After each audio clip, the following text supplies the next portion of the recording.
Kabir in this bhajan says, करना रे होए तो कर ले रे साधो, करना है तो कर लो, मणक जन्म दुहेलो है. This jewel-like birth, this human birth is really दुर्लभ, मुश्किल से मिलता है. 84 में भटकत भटकत अब के मिलो महीलो है.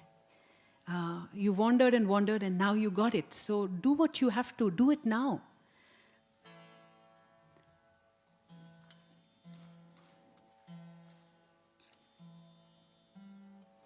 जप तप नेम व्रत और पूजा षट दर्शन को गेलो है.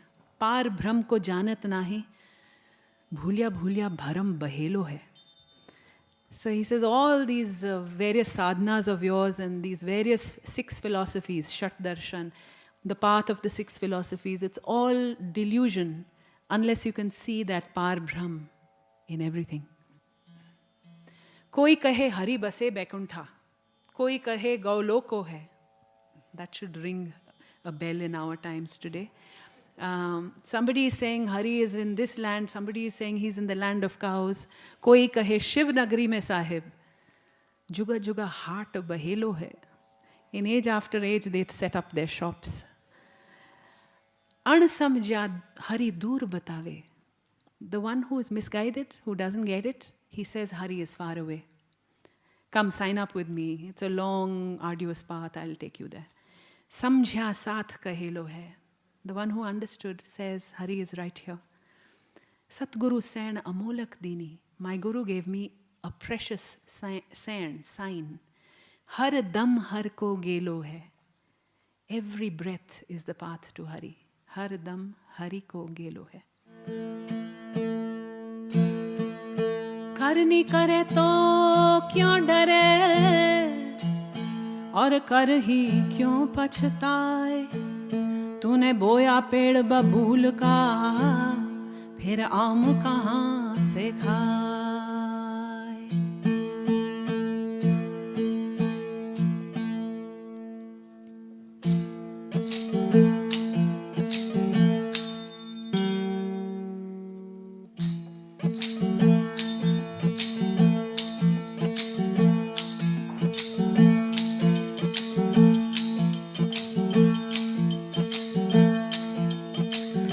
So many moods in Kabir.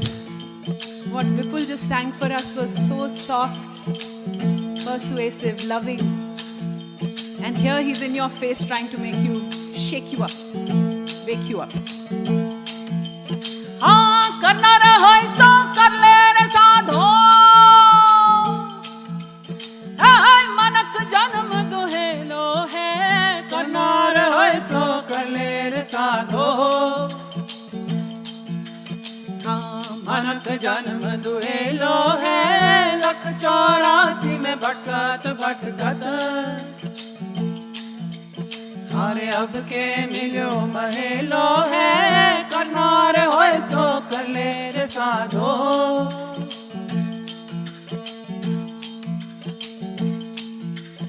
अरे जप तप नाम व्रत और पूजा, पूजा रे पूजा.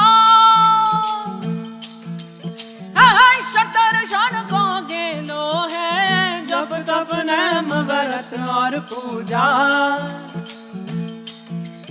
हाँ षट दर्शन को गेलो है. पार ब्रह्म को जानत नाही, और भूलिया भूलिया भरम बहेलो है. पार ब्रह्म को जानत नाही, और भूलिया भूलिया भरम बहेलो है. करना रे होय सो कर ले रे साधो. Please raise the tambura. अरे कोई कहे हरि बसे बैकुंठा,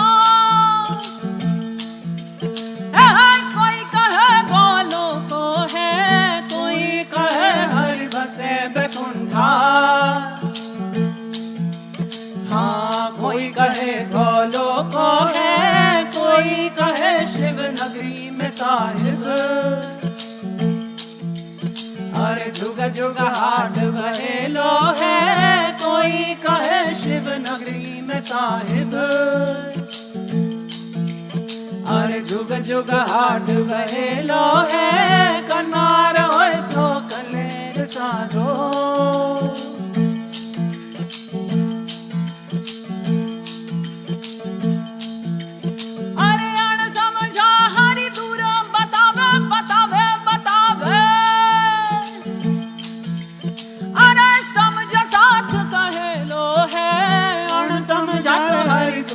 बतावे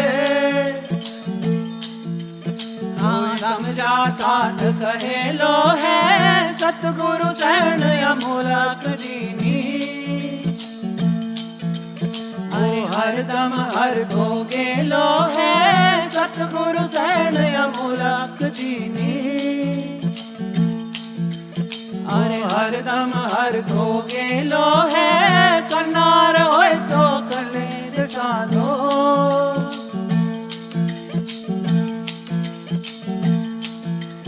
अरे दिया राम गुरु पूरा मन मिल गया यार मिल गया कोई अजब जाप जपेलो है दिया राम गुरु पूरा मन मिल गया अजब जाप जपेलो है केवलनाथ सुनो भाई साधो हमारा सतगुरु जी को हेलो है केवलनाथ सुनो भाई साधो हमारा सतगुरु जी को हेलो है कनार होए सो कलेर साधो कनार होए सो कलेर साधो कनार होए सो कलेर साधो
Good evening to all of you.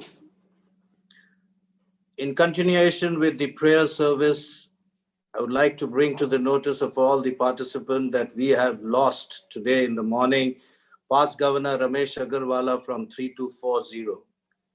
I would ask each one of you to please keep him in your prayers today.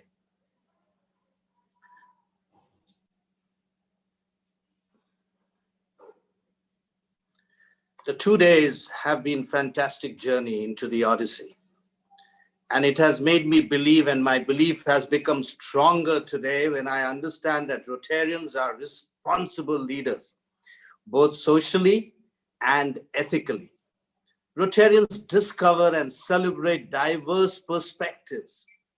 Rotarians make the world a better place, one community at a time, by upholding the principles of diversity, equity, and inclusion. The new mantra in Rotary and the world at large. This was the underlying ethos of the Odyssey when I designed it. Diversity, equity, and inclusion. For diversity, we had various topics, deliberations, discussions, chats, talk shows, different formats, speakers coming from different genres, and they're coming from different countries with diverse viewpoints. We had speakers from USA, South America, Africa, Europe, Sri Lanka, Canada, India, Nepal, and at large. So this diverse opinion is extremely important for Rotarians. And so diversity was not only in speakers, we had also got diversity in performers.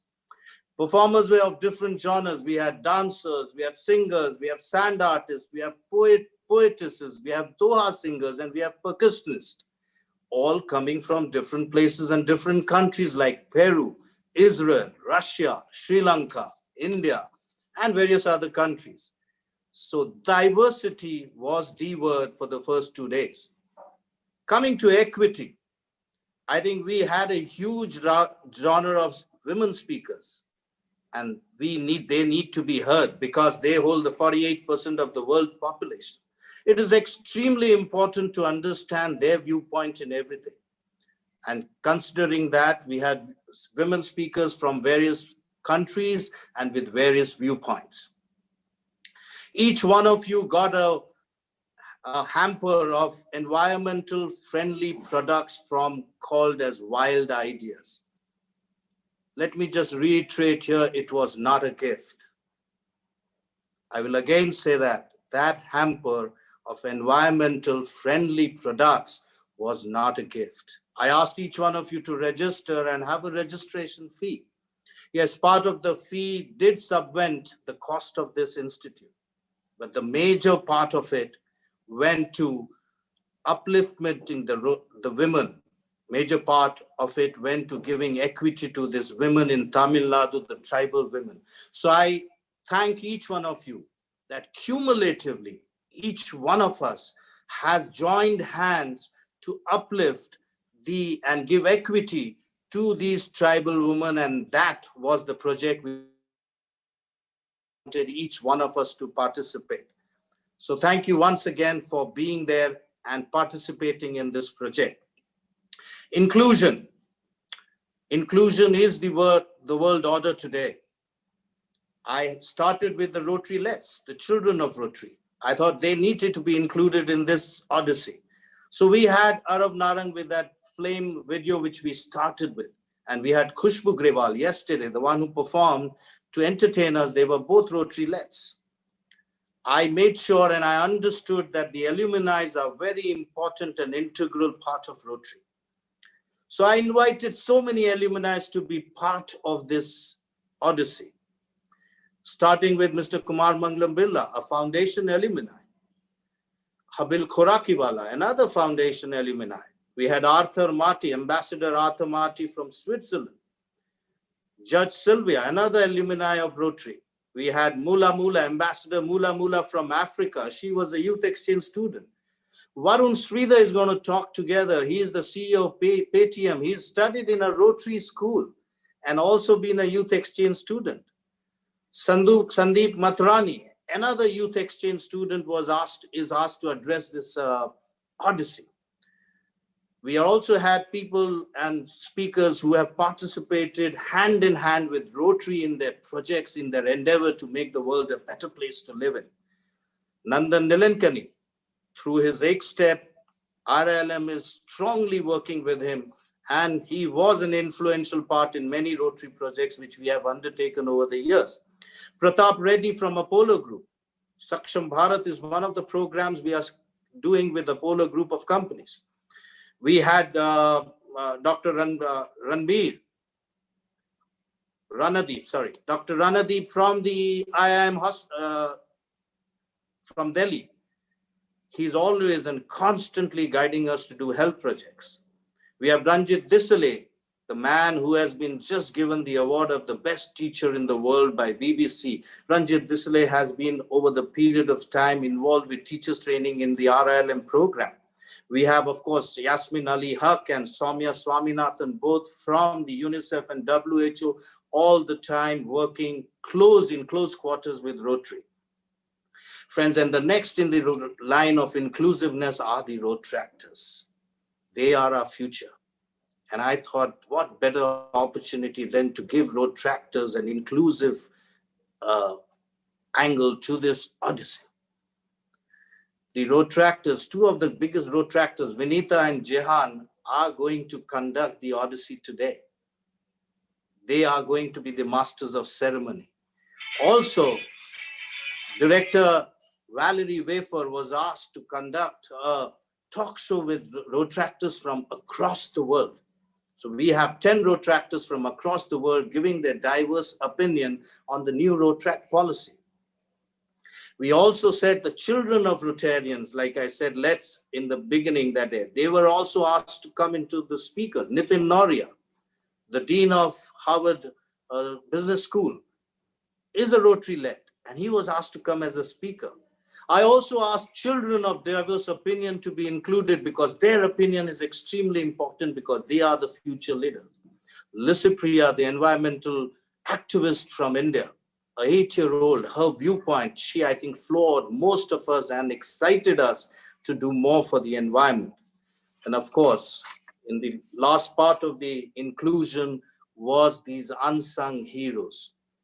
The Hero Awards was our gift to those unsung heroes who keep on and constantly endeavor and change the world to make the world a better place for you and for me.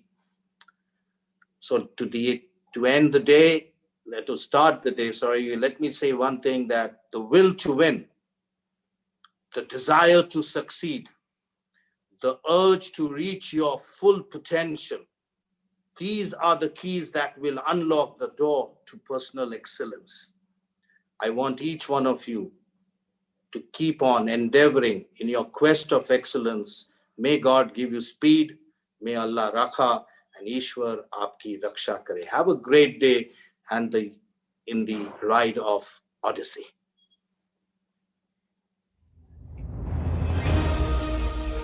We've covered miles of open water over the last 2 days. And now today we move on to the final leg of this part of the journey. Welcome to day 3 of the Odyssey. To start us off, please put your hands together for RIDE Mahesh Kotbagi.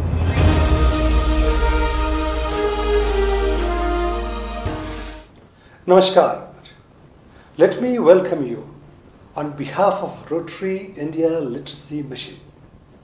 With the object of total literacy and quality education in India, Rotary India Literacy Mission was conceived in the year 2014 by leading Rotary leaders in India.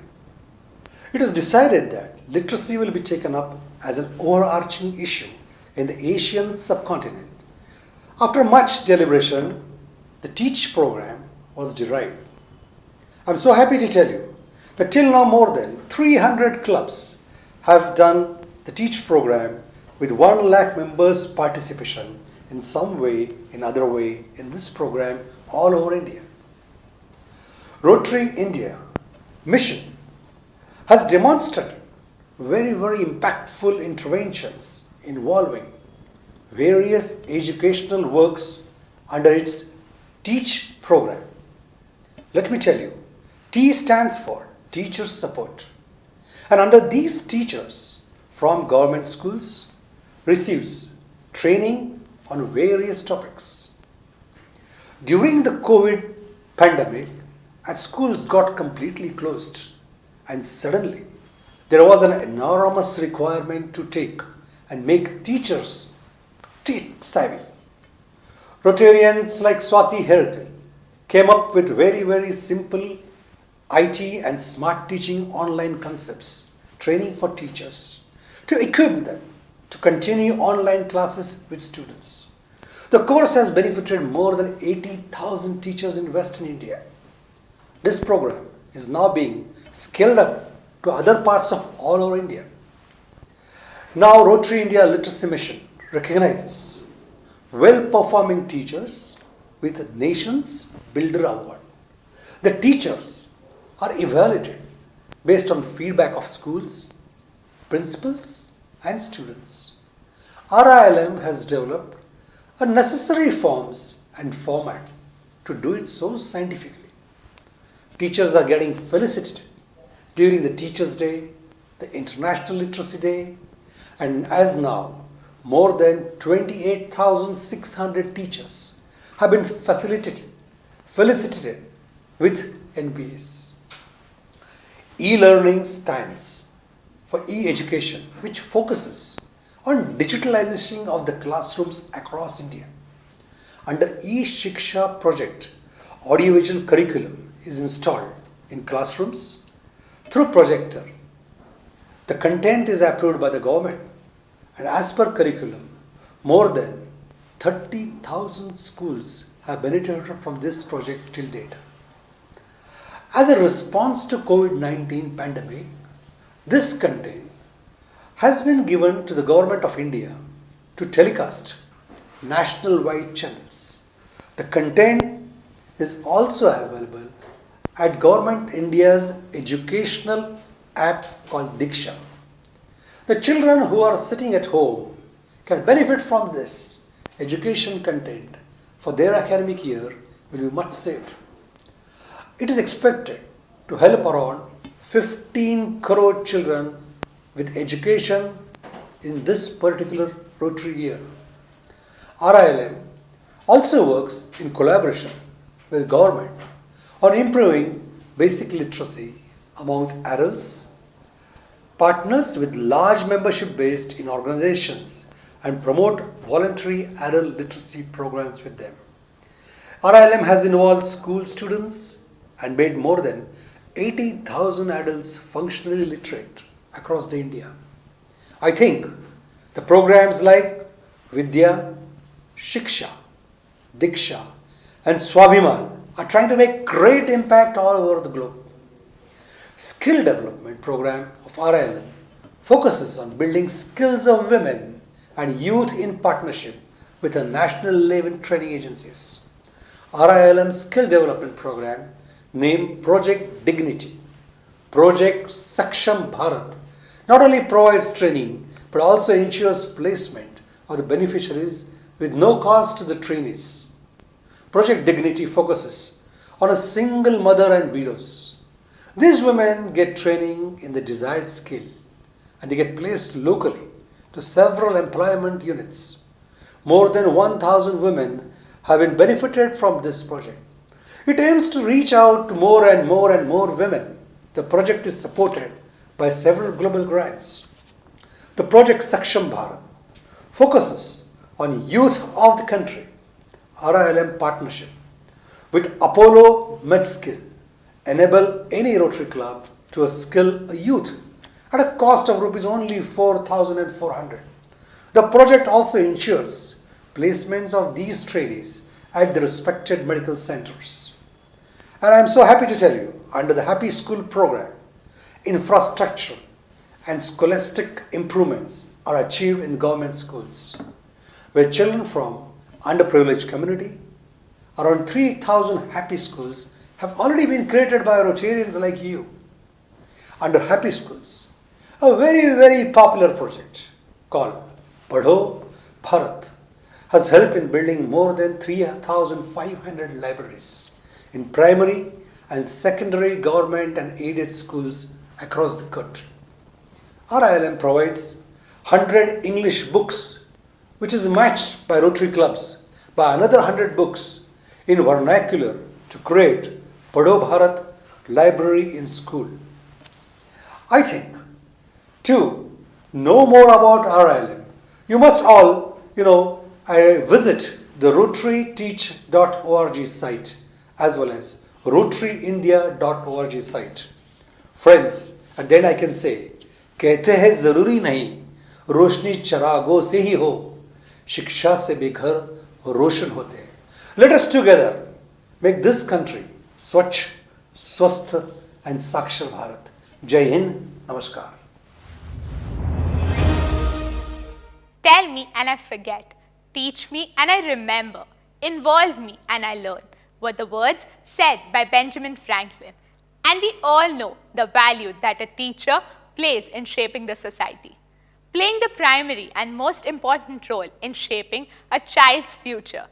Today, we start the day with an Indian teacher who is the winner of $1 million Annual Global Teacher Prize 2020, which was announced on 3rd December 2020.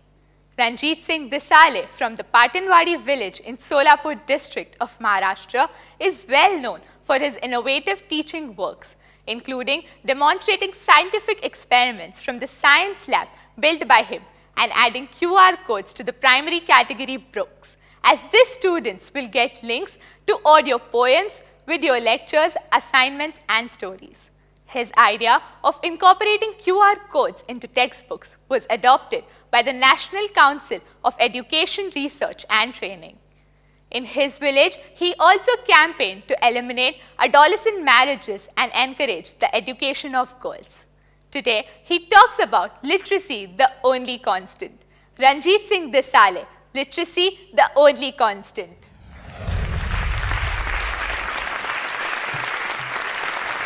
Joining our Rotary fundraiser.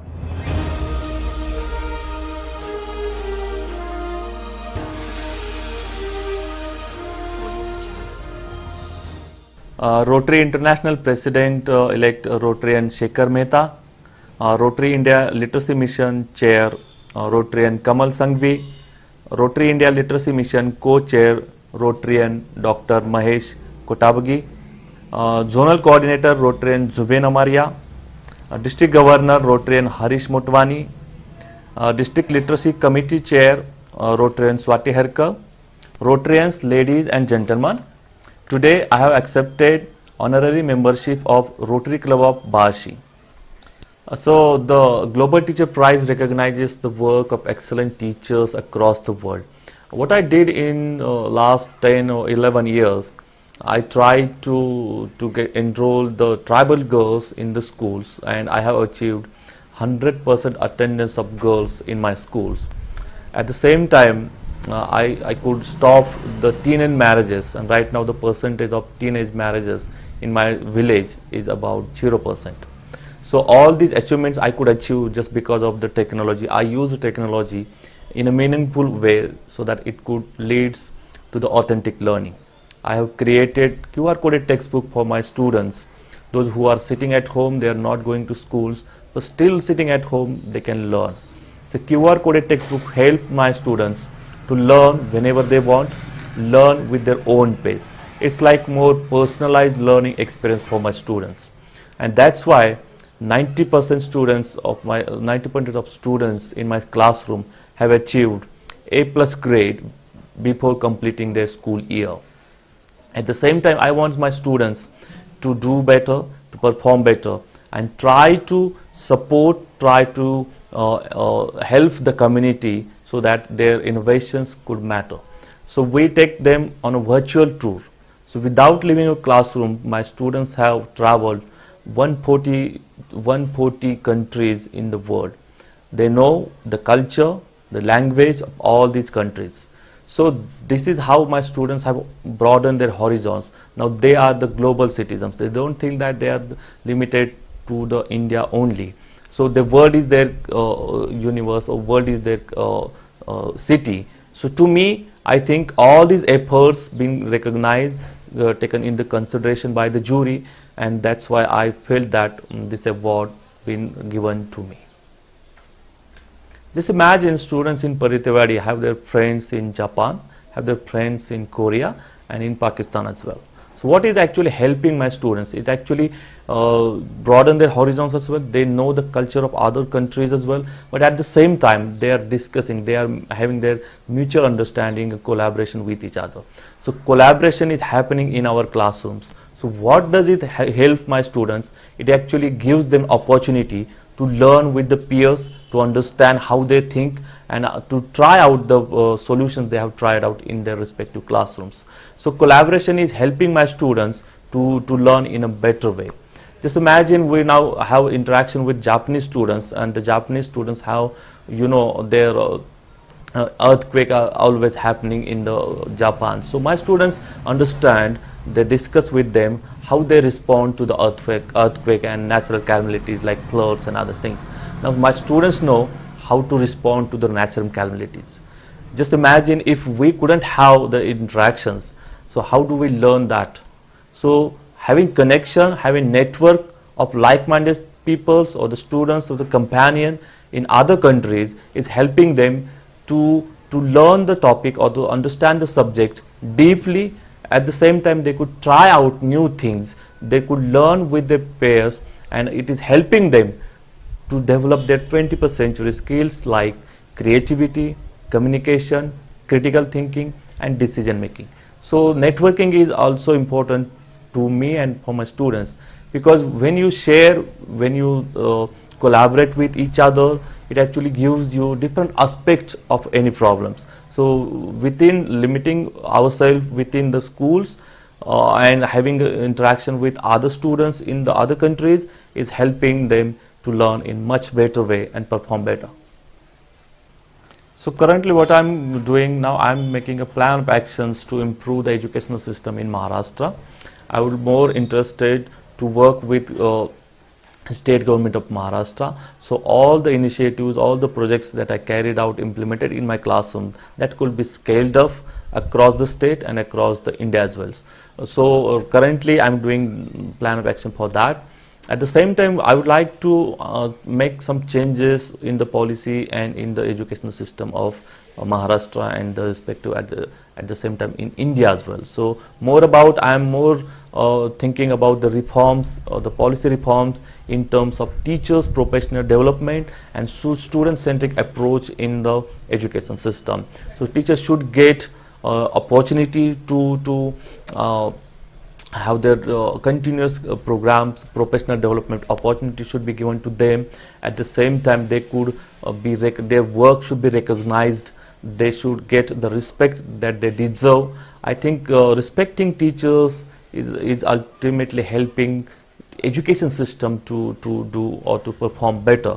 So I think based on these reforms, I will be submitting my plan of actions to respective Education Minister of Maharashtra. At the same time, I'm getting some requests from other states' education department as well. So I'm just finding out how I can help the education system, not only in India, but not only in Maharashtra, sorry, but in India, other states are approaching. So I'm more open to everyone, those state governments or policymakers or the other organizations, those who are willing to use my mindset, knowledge and skills.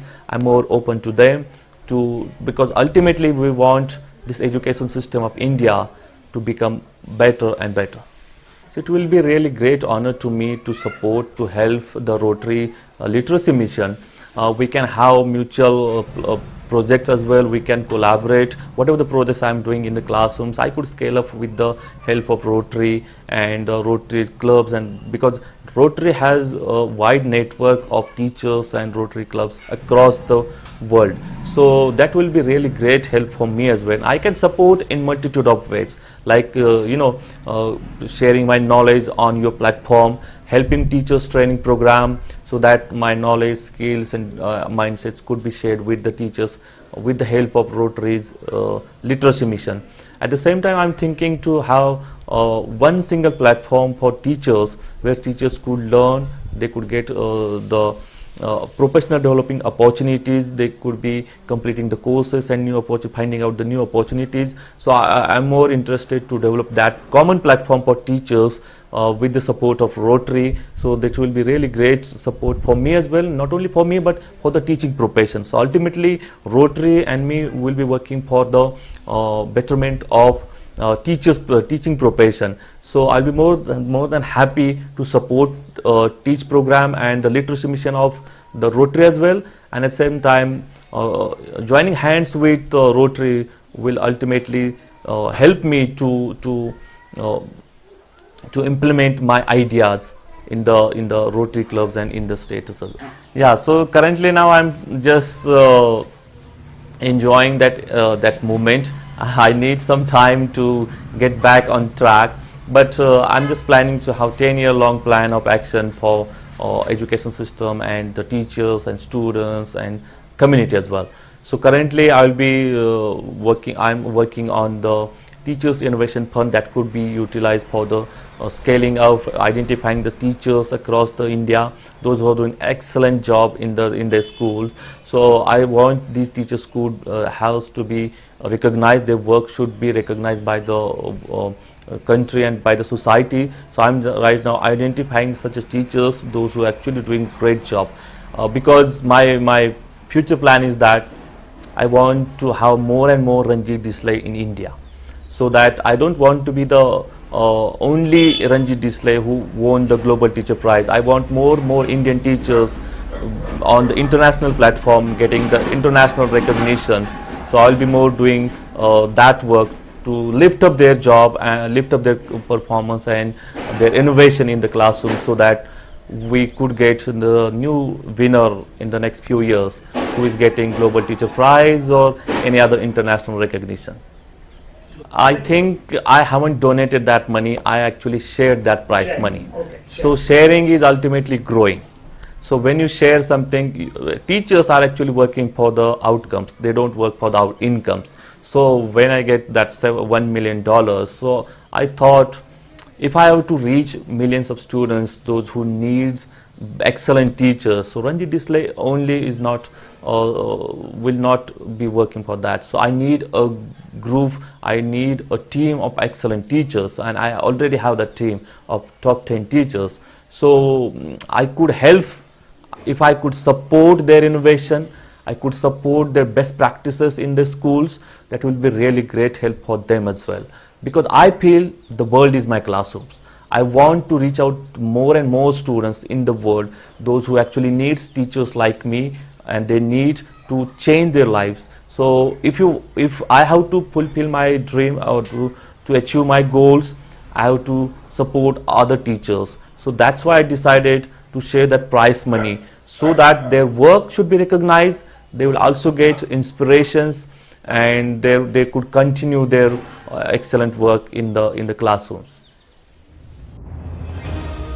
Coming up next is Dr. Yasmin Ali Haq, UNICEF representative to India since July 2017. Dr. Haq's leadership and professional experience spans over a wide range of fields, including policy analysis, strategic planning for women's and child's rights, child-centric development programming, and large-scale responses for children in a humanitarian crisis. Yasmin is a strong believer in the power of collaborative action in accelerating results for children. Dr. Haq has spent over 24 years of service and held leadership roles in the Office of Emergency Programs in South Sudan, Ghana, and Sri Lanka. Today, Dr. Yasmin shall address us on girl-child education, the only solution.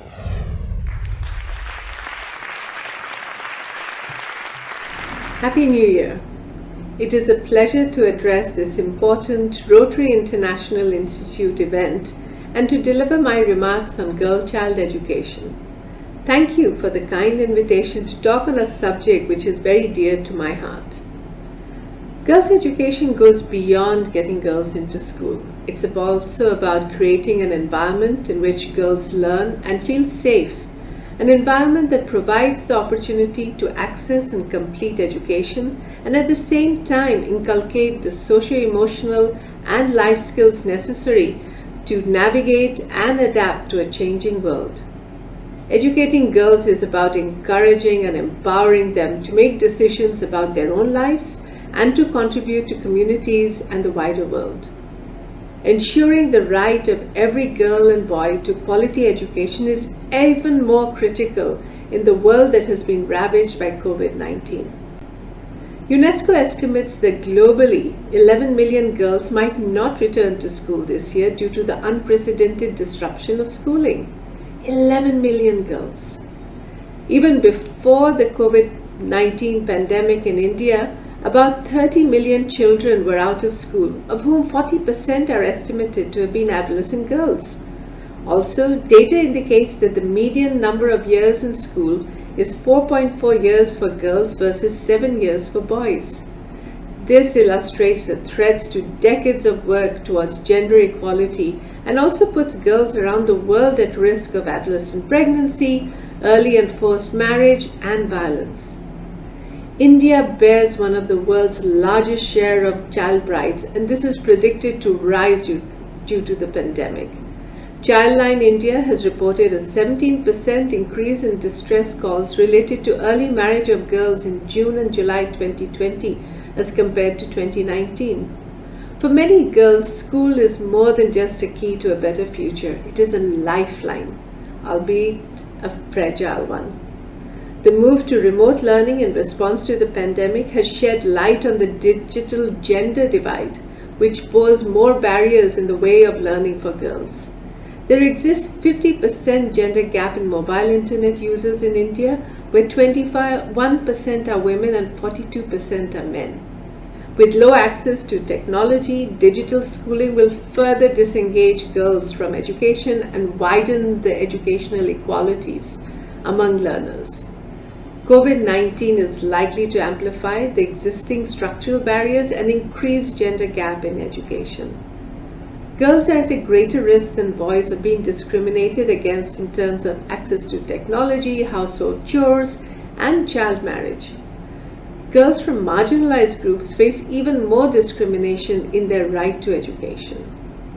We know that girls who receive an education are less likely to marry young. They are more likely to lead productive lives, contributing to the economy and sharing livelihood responsibilities with men.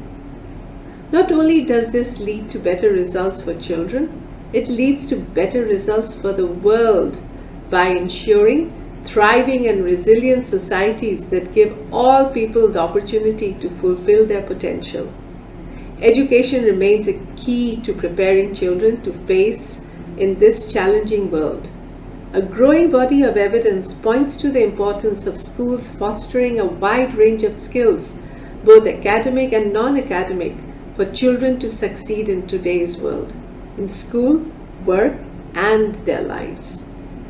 With the closure of all educational institutions in March 2020 due to the pandemic, UNICEF provided technical and financial support at the national and state levels to strengthen government capacity for the continuity of learning and to plan for the reopening of schools. This has resulted in 57 million children, 49% of whom are girls, across 17 states being reached with remote learning opportunities, which are no-tech, low-tech, and high-tech. UNICEF is also working to support the development of life skills through support for early childhood education and strengthening teacher education and learning assessment that leads to improving learning across the states. A life skills framework and first ever measurement tool has also been developed and rolled out in 5 states. Furthermore, a career guidance portal has been developed and launched by several state governments, enabling more than 17 million adolescent girls and boys to access opportunities for pursuing higher education, scholarships, skill development programs, and internship and apprenticeship opportunities. Education is also important in promoting a culture of safety and resilience.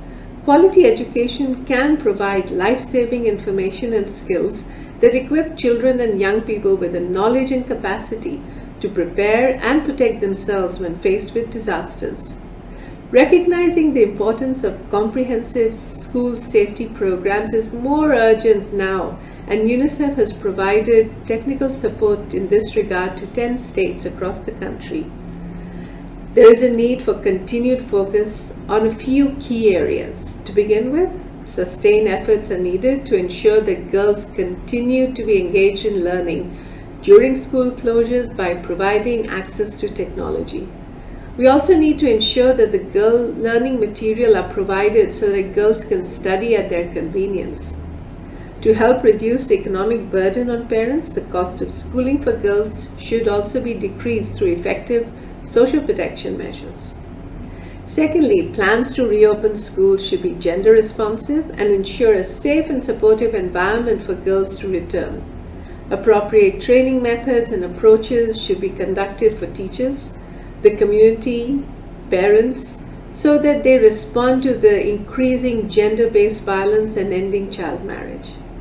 Finally, India has made significant progress in universalizing primary education by improving enrollment and completion rates for girls. Let us redouble our efforts to ensure all girls and boys learn for a sustainable future. As UNICEF's Executive Director Henrietta Fore has stated, access to education is not enough. We must also change people's behavior and attitude towards girls. True equality will only come when all girls are safe from violence, free to exercise their rights, and are able to enjoy equal opportunities in life. I thank you. You witnessed them yesterday, and I'm sure they left you mesmerized. Mayuri, a Russia-based dance group, delighting their audience with their unusual music choice, exotic costumes, and extraordinary grace. And most importantly, winning hearts online with their love for India. Bringing to you from Russia with love, the Mayuri Dance Group.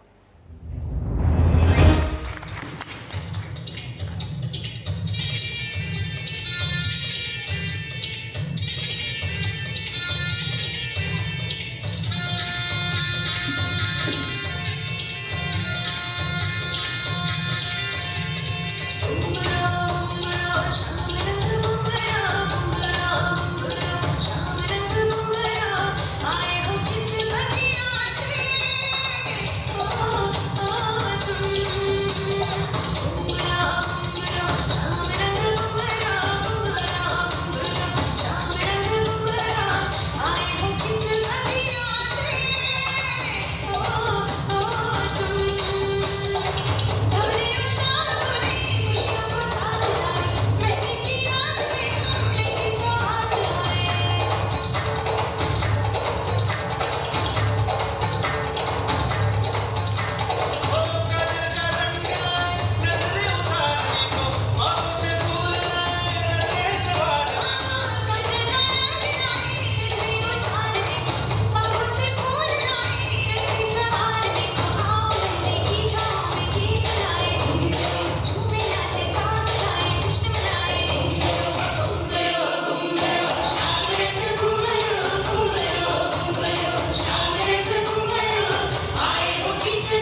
speaker has made his fortune in real estate, from being the CEO of GGP Incorporation to its parent company, Brookfield Property Partners, to now taking over as the CEO of WeWork.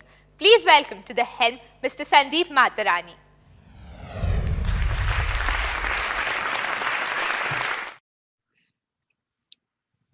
Hello all, it's an honor to be joining you today. Right now, I'm speaking to you from our WeWork headquarters in New York City.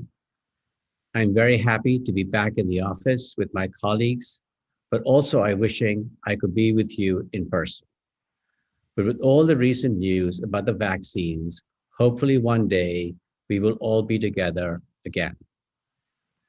As 2020 comes to an end and we begin to look back at the year, it would be remiss not to acknowledge the obvious. COVID-19 has certainly provided all of us with a level of unexpected adversity, both personally and professionally, myself included.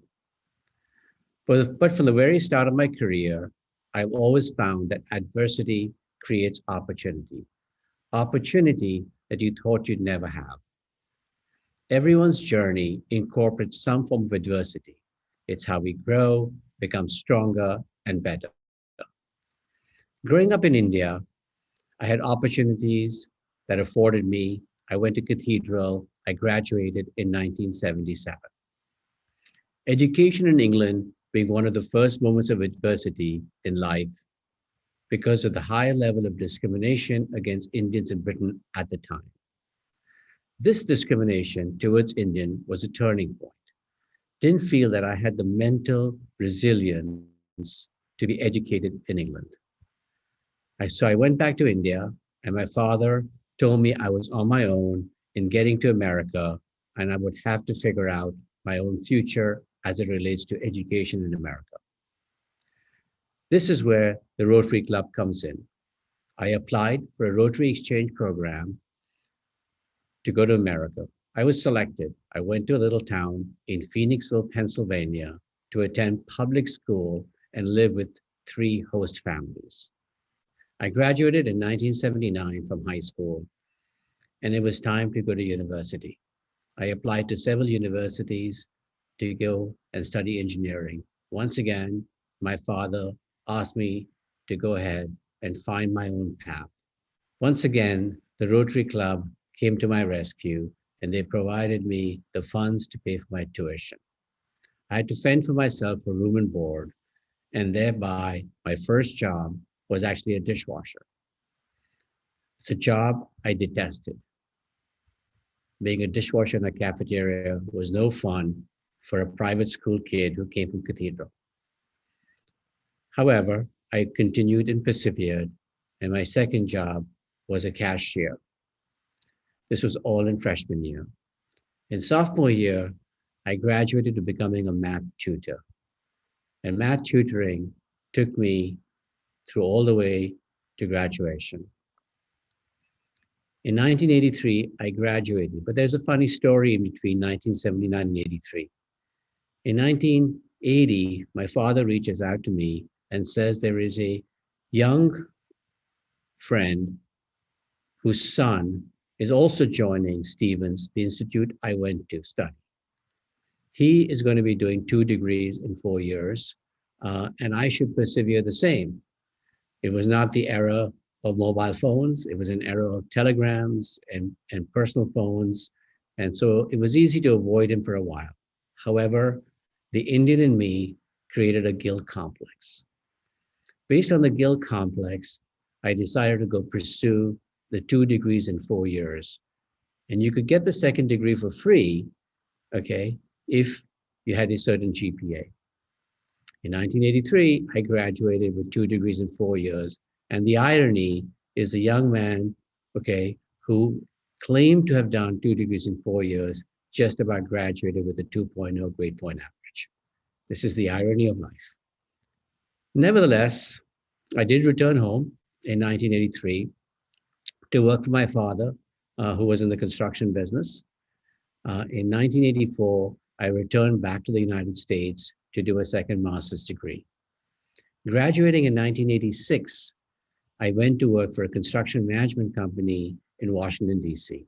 I worked on wastewater treatment plants, public housing projects, the Big Dig in Boston, and Preservation Park, which is a historical renovation in Oakland, California. Also in 1986, I bought a Nissan Sentra for $3,500. Pretty excited to getting my first real car. In the same year, I felt I had real estate in my blood. I went to see an apartment in Alexandria, Virginia. It cost $55,000. I wanted to buy it. I had no money. I looked at the car, looked at the apartment, and decided it was best for me to sell the car and buy the apartment. I sold the car for $3,500. I bought a Volkswagen Rabbit diesel, where actually some of you may not really appreciate that in the winter, the way you kept your car warm was actually heat coming from the engine, so it was fumes or petrol. Nevertheless, it's what I could afford. Having $2,900 in the bank, I needed about $3,200 to buy the apartment because the FHA, the Federal Housing Agency, provided a 95% financing on the mortgage. So with $2,750 down and $400-500 of closing costs, I bought the apartment with the $2,900 I had from the car sale and borrowing about $300 at 18% interest from the Visa credit card. Actually, I'm not sure it was Visa or MasterCard, but it was a credit card. Having this apartment 18 months later, sold it for $77,500. Now remember, I had 2 master's degrees. I was making $25,000 a year. And to score with making an over $20,000 profit was a victory. I bought a house in Woodbridge, Virginia. I sold a house in Woodbridge, Virginia, made about $10,000. And I said to myself, this real estate is pretty good. In 1989, I decided to go pursue a career in real estate. I applied for jobs. I'm not sure I really much cared whether it was shopping centers, hotel, residential, office. I just wanted a job in the field of real estate.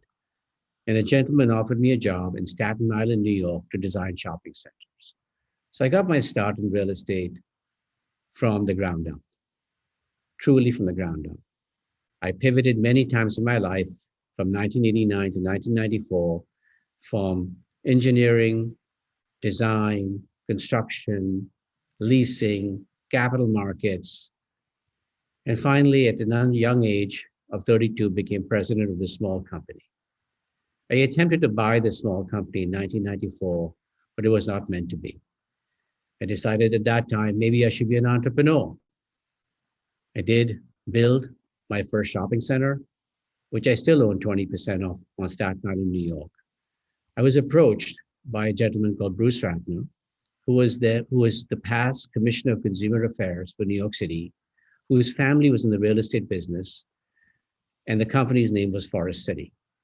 He had started a division in New York called Forest City Ratner.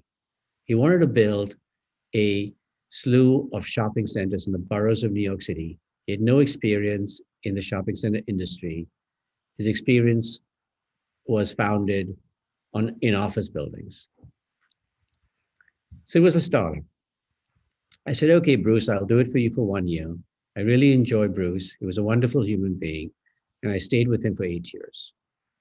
In 2002, I left because at the time I wanted to be the president or CEO of a company. And Bruce felt that it was not the right time for me. Steve Roth of Vornado Realty Trust gave me the opportunity. Again, it was to turn around his shopping center portfolio. I became president of his retail platform. And we were able to turn the business around and grow it very nicely over a span of 8 years. In 2010, I read my name in the Wall Street Journal, and it essentially says 1 of 5 candidates to be CEO of GGP, General Growth Properties. It was the second largest shopping center company in the world. It had filed for bankruptcy. It filed for bankruptcy. It had good assets, good people, but a really bad capital structure. With the help of Blackstone, Brookfield, Fairhome, whose principal is Bruce Berkowitz, and Pershing Square, whose principal is Bill Ackman, we were able to recapitalize GGP and take it out of bankruptcy. This was truly my first true turnaround, although in hindsight, I had done a turnaround and a startup prior to this job. But those I felt were really my duty to do something that I was hired to do. From 2010 to 2020, we had a great run. I might add, not without fits and falls. I gave earnings calls, I watched the stock drop, but I learned, and it was a great run.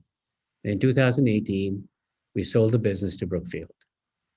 In 2020, Jan 31st was my last day at GGP, at which moment in time, I said I would go to the beach, although in me, I had one more gig. Least did I know that I would become CEO of WeWork in February to do one more turnaround. And of course, there's the Black Swan event, COVID-19 strikes. It teaches you how to be resilient, to be optimistic, to pivot, and to never lose sight. The glass is always half full. And I learned it all because of Rotary. Thank you.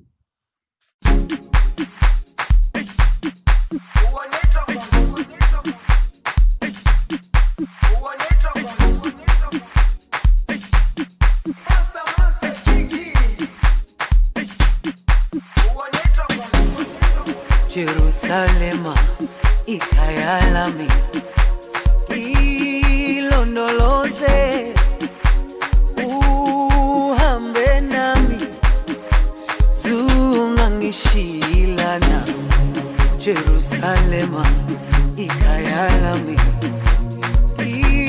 ilondoloze uhambe nami zungangishilana dawo yami ayikholana buso wami awukholana ilondoloze zuhambe nami dawo yami ayikholana buso wami awukholana ilondoloze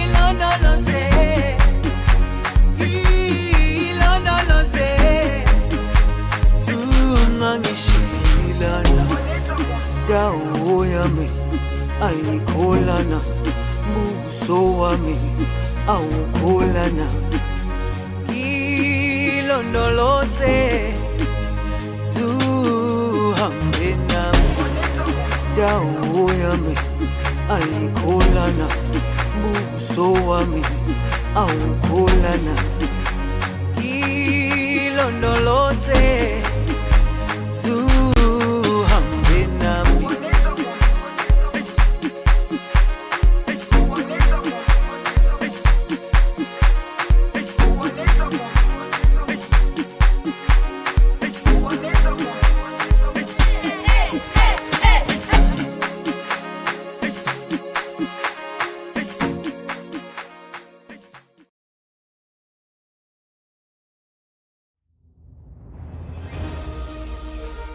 Next, we have someone you all know, Rotary International Director Valerie Woffer.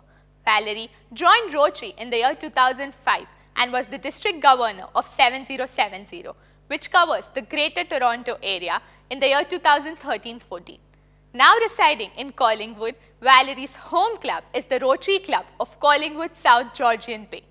She has continued to serve at an international level with various roles such as international trainer, member of the International Convention Host Committee, Rotary International Presidential Representative, and most recently, she's been elected to serve on the board of Rotary International 2020 to 2022. Let's hear it from her on Rotaract, a new journey.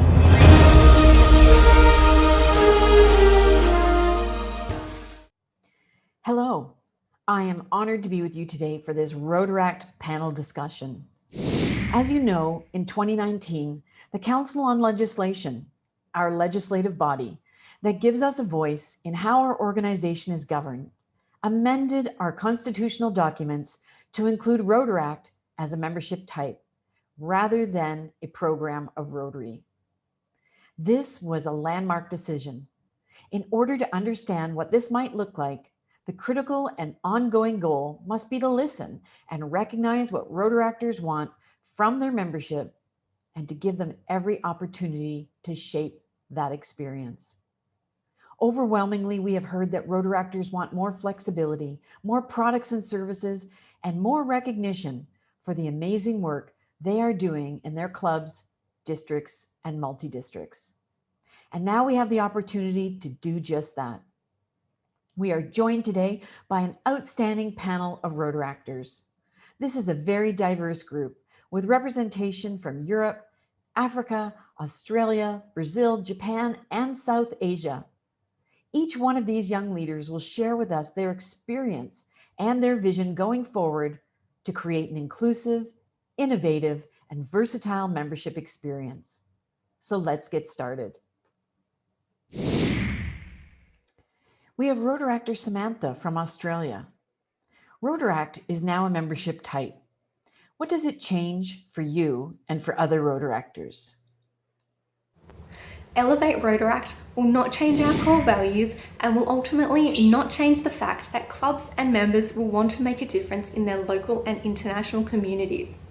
Rotaract is an incredible opportunity for young people to learn and grow in a supportive environment with other people at a similar stage in their life.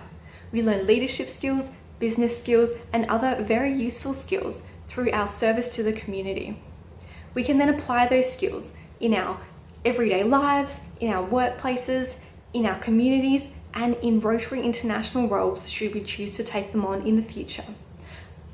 A value that I think Elevate Rotaract will bring to the table is the fact that young people, like myself, when we choose to join a Rotary club, our years of service to Rotaract will count on our record, I guess. So this means that young people will be able to take on positions that they previously were not able to just because they did not have the years of service available. This will allow a wider demographic of people to take on leadership roles, to better represent our communities, and to bring very important and unique perspectives to the table so Rotary International can truly change the world. Thank you. We have current District Rotaract Representative Ujas from Mumbai with us. Ujas, the upper age limit for Rotaractors has been removed. How do you see this change as a benefit? Do Rotaractors have any concerns? Hi, thank you so much for that question. I think I have three important things to share with regards to this. The first, I think with Rotaractors now getting the chance to define the guidelines with respect to the upper age limit for their own clubs, clubs can now decide based on their club culture, the projects and the impact they wish to create, and also the people that they want to engage with. For many Rotarians across the world, they want to be Rotaractors. And this decision will now be influenced by this guideline as they can continue being Rotaractors while they also embark on the journey of Rotary. And I think in true sense, it connects the youth with professionals even more closer than ever before. As far as the second question, one thought pertaining to many district leaders across the world is that what are the guidelines that the Rotaract districts across the world now need to take to ensure the harmonious growth and development of their Rotaract clubs, especially as now clubs are able to set and identify their own upper age limit.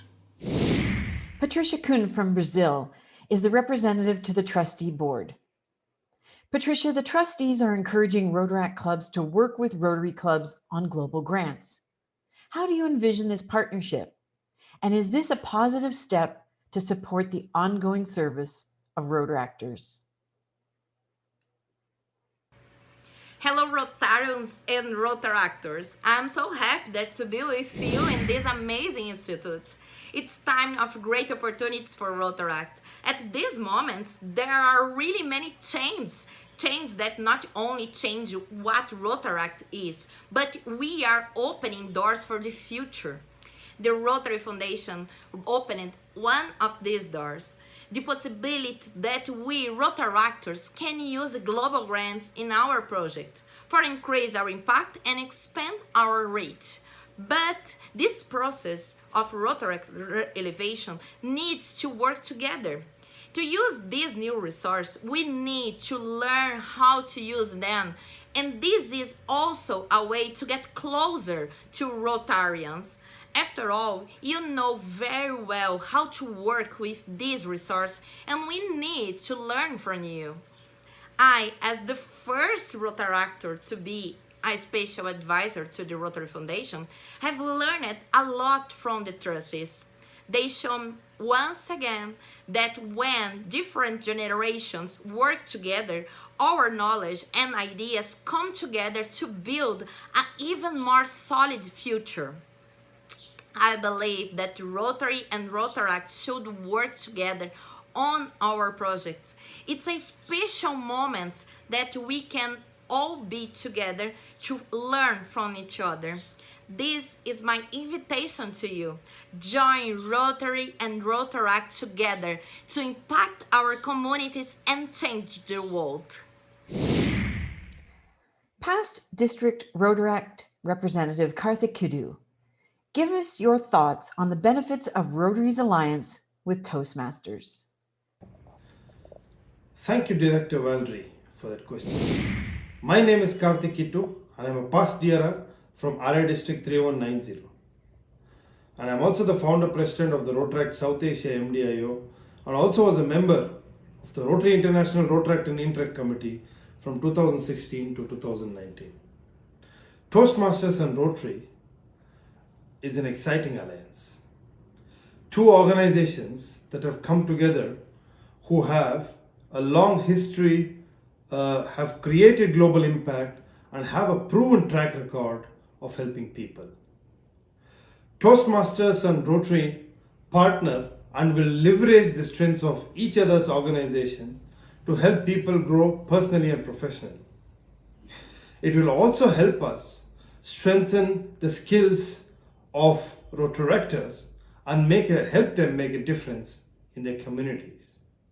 When I was on the committee, we had many discussions and deliberations about this alliance. And I'm very proud to say that it has taken shape in an amazing way which would benefit all our Rotaractors.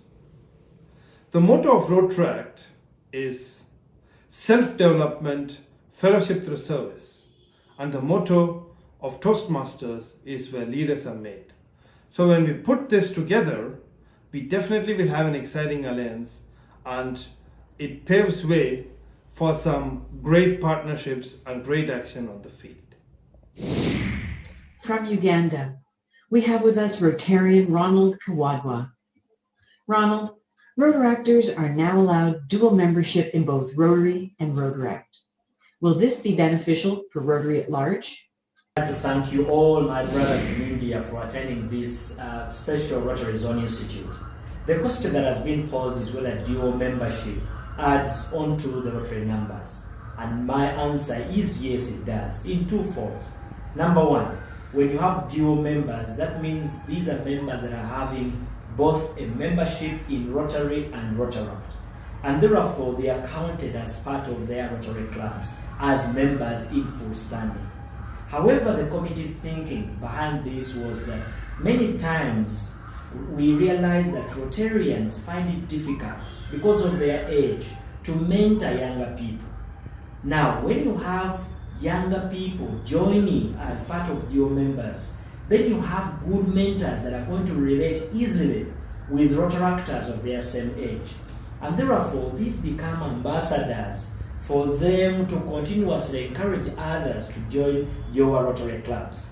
The experience that they have in being able to achieve when they are dual members is later on now shared with those other Rotaractors that have not had that experience, number one, but also are fearing to join because they think the experience will not be good. So clubs should be able to embrace this because they have ambassadors that can be able to encourage others to join the clubs because they have tested the experience, and also they are able to encourage others to continuously come onto the Rotary clubs. Thank you, and I encourage you to continuously take on as the new added for Rotary. Nishita Pendikar, you are from India, and India will be posed with a unique problem as 52% of Rotaractors worldwide are from India. In lieu of the no age limit, do you think it will deter younger members from joining Rotaract in the future? Hello Rotarians and Rotaractors. Having no age limit would, in my suggestion, not deter the young Rotaractors, the young individuals to join this organization. We as individuals join this organization with the aim of self-development, with professional development and serving the community in our own particular space. While joining this organization, we build up to be better individuals who grow up in their professional careers and in turn serve the society and community in the best possible way. Every situation has its pros and cons, and considering the fact that yes, it is each individual club's decision to put upon a set bar for a particular age limit in that particular club. It is the decision of that particular club to think about its members and how well they can grow individually. Thank you. Japan has a very strong Rotaract movement. Kohagu Flynn is with us from Guam. Rotaractors will begin to pay annual dues July 1st, 2022, similar to Rotarians. How will this affect Rotaract membership? Hello, Rotarians and Rotaractors. I'm very excited to talk like this in front of worldwide Rotary families. Thanks a lot to this honor. Let me introduce myself. My name is Kazuho Sano. I'm from District of 2840, Gunma Prefecture in Japan.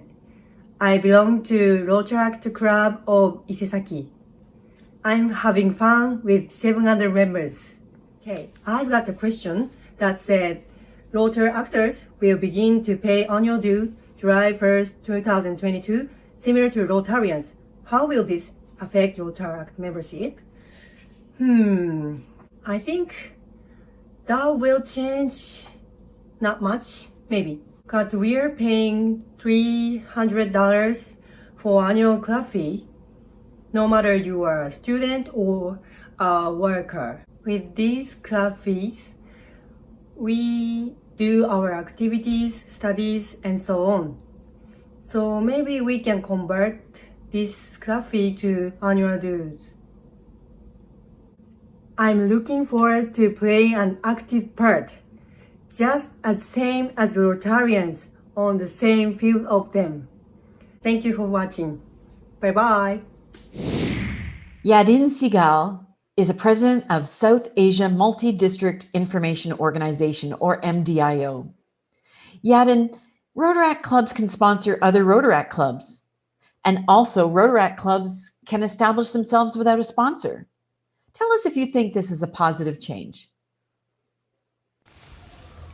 Yes, this is definitely going to be a very positive change when it comes to Rotary clubs being chartered with or without the sponsoring Rotary clubs. It's up to the endorsement of the district governor that the Rotary clubs can now be chartered. And if I could use one word for this perfect amendment, would be a revolutionary amendment that has been brought in by the RI Board of Directors, and of course a stepping stone when we talk about Elevate Rotaract, and the task force has done a tremendous job in planning and implementing this out from the current year. Of course, this is again going to be a platform wherein we can talk about elevating Rotaract in the coming years, and definitely more interest of the youth would be and their energy channelized towards the Rotary world. And now when we talk about the number games, of course in the year of 2019-20, the overall club growth rate around the world was 0.65%, and now for the current year, in the past 6 months, we have seen The club growth rate increased to 1.65% in the years, and when I talk about South Asia, the response has been amazing because we already have around 261 new Rotary clubs coming up, and Rotaractors are excited that yes, they can charter up the clubs themselves. Of course, in the areas where they don't find a Rotary club, or where they find an already working Rotary club, but again they have that ideology to set up a different Rotary club for the clubs with a different interest, so they can go ahead and charter themselves. So it's a welcome move by Rotary International, and a big thanks to all the board of directors for bringing this up. This was Rotaractor Yatin Sehgal, the president of Rotaract South Asia, MDIO. Thank you. Namaskar. From Rotary International President Holger's home district in Germany, we have Doris Grimm. Both the Rotary International Board and the Foundation Trustee Board have a Rotaract representative on their boards. How beneficial has this been? Personally, I think it has been very beneficial to have Rotaract representatives as advisors to both the Board of Directors as well as the Board of Trustees. Why so? Well, I'm sure you all remember that some time ago we have elevated Rotaract.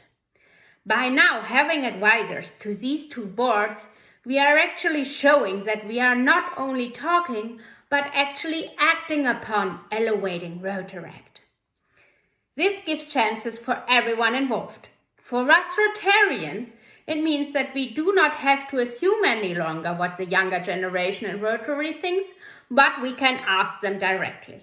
Especially the two boards can ask for the opinion of this representative directly when they are discussing a certain topic. For the Rotaractors on the other side, it means that their voice is represented. So they can share their feelings, experiences, and thoughts on topics directly. So it gives momentum to everyone involved and a better understanding of each other. All in all, I would say it opens opportunities for all involved, Rotary as well as Rotaract. Akanksha Sangvi is Charter President of Rotaract Club of Mumbai Zenith, chartered this year. What does the Rotaract motto of fellowship through service mean to you? I believe today's youth is a vehicle of social change. When like-minded youth like us come together on a common platform, action creates momentum, and that energy is just contagious. Youth can effect change that is needed in a country like India due to its large social divide. People joining hands and coming together for a cause can actually create the change that percolates down to its grassroots level. You know what motivates me and my team? It is the belief that facilitating education can empower and impact the lives of so many. Dalai Lama notably stated, "Compassion is the radicalism of our time." And I just think it rings so true in today's scenario. By serving society, we give our lives meaning. We make every day worthwhile, not just for society and everyone around us, but for ourselves as well. Fellowship through service is not just a motto. It is a way of living life positively with the utmost virtue and value. Well, there we have it. I want to thank each of the panelists, Samantha, Ujis, Patricia, Karthik, Ronald, Nishita, Kazuho, Yadin, Doris, and Akanksha.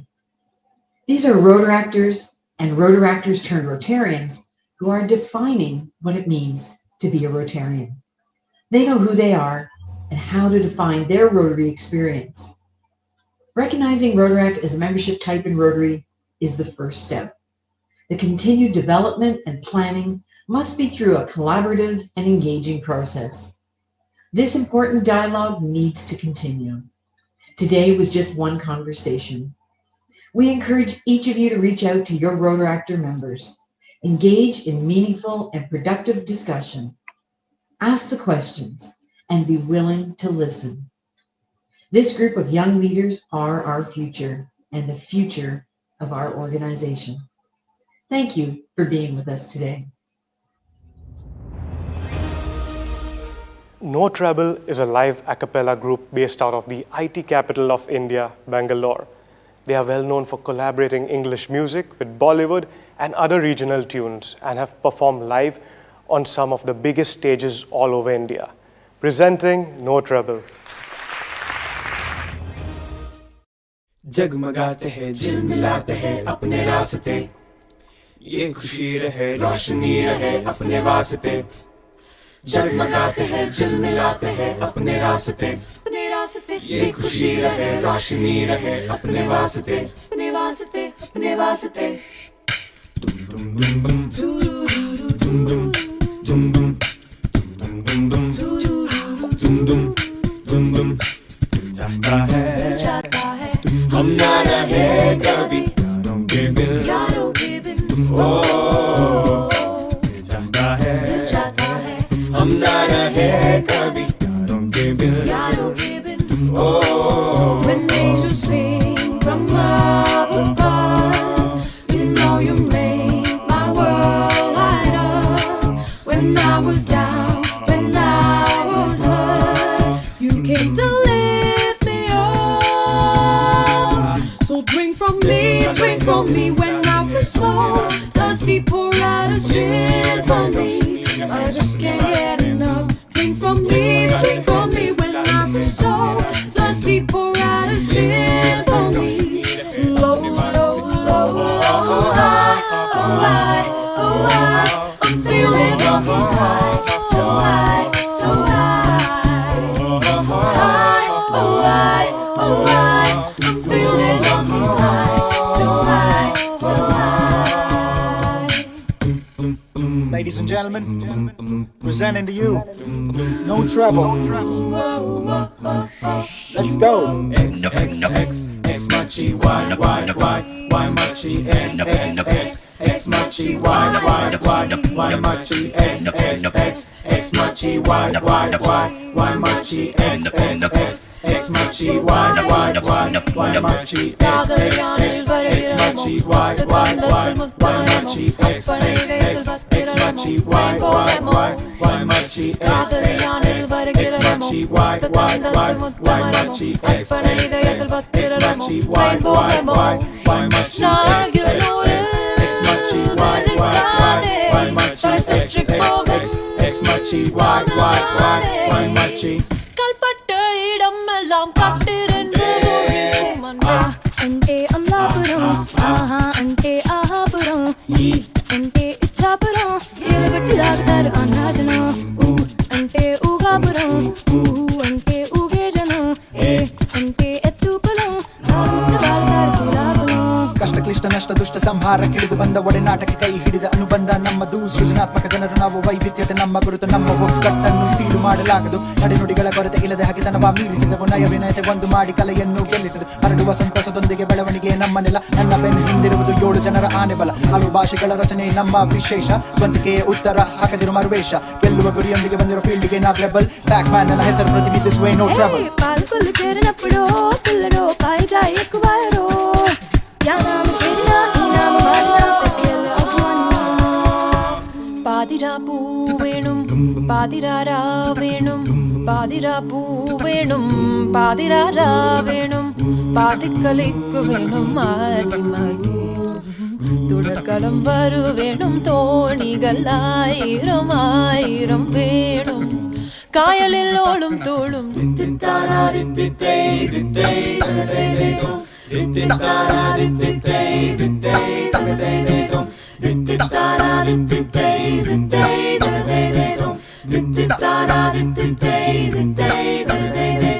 छीन ले चुरा ले खुशियों को आज तू मजा ले,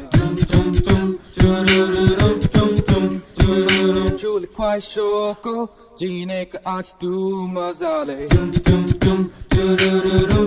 खुला आसमान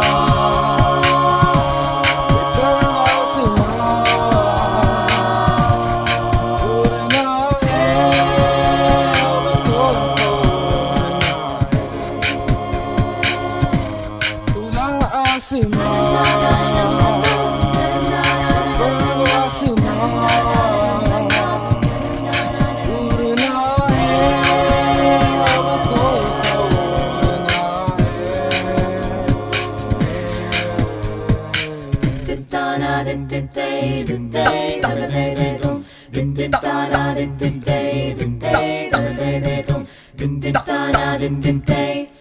not a feeling drunk, I argue looted. Feeling drunken.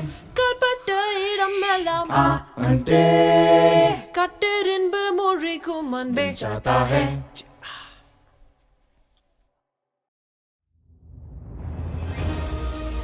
You heard him with some stellar speakers yesterday, and today we shall hear him with a few stalwarts from the industry.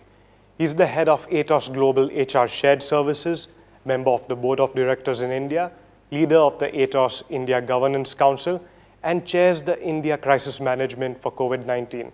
He's a board member and president-elect of Rotary Club of Hiranandani Estate, Thane. Please put your hands together for Mr. Nasir Sheikh.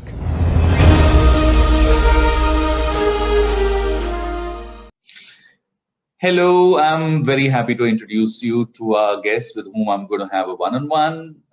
My friend Anish Sarkar. Anish is the CEO of Sodexo, Benefits and Reward Services, that is BRS. He's been with Sodexo since 2019. He's responsible for the merger with technology partner Zeta.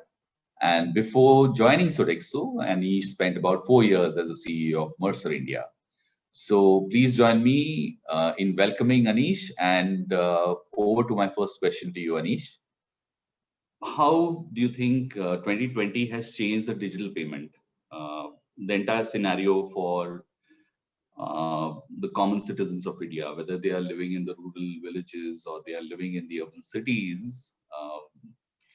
And 2020 has definitely been considered to be very disruptive for what it has brought along with it. And in the last 9 months, I'm sure you must have noticed quite a few changes, especially related to digital payments. So what are your reactions to it? Hi, Nasir. First of all, I'm really pleased and excited to be part of this session on obviously a very important topic. In response to your question, I would say that if there is one silver lining in this COVID cloud, certainly in India, it is this massive acceleration of digital payments during these past few months. And I think we've seen that this, fear of handling cash combined with, the logistical challenges that the lockdown has put in front of all of us has actually forced all segments of our society across the country, big cities, villages, tier 2, tier 3 cities, to adopt digital payments at a never seen before pace. Easily leads me to ask you the next question, which is again related, especially now with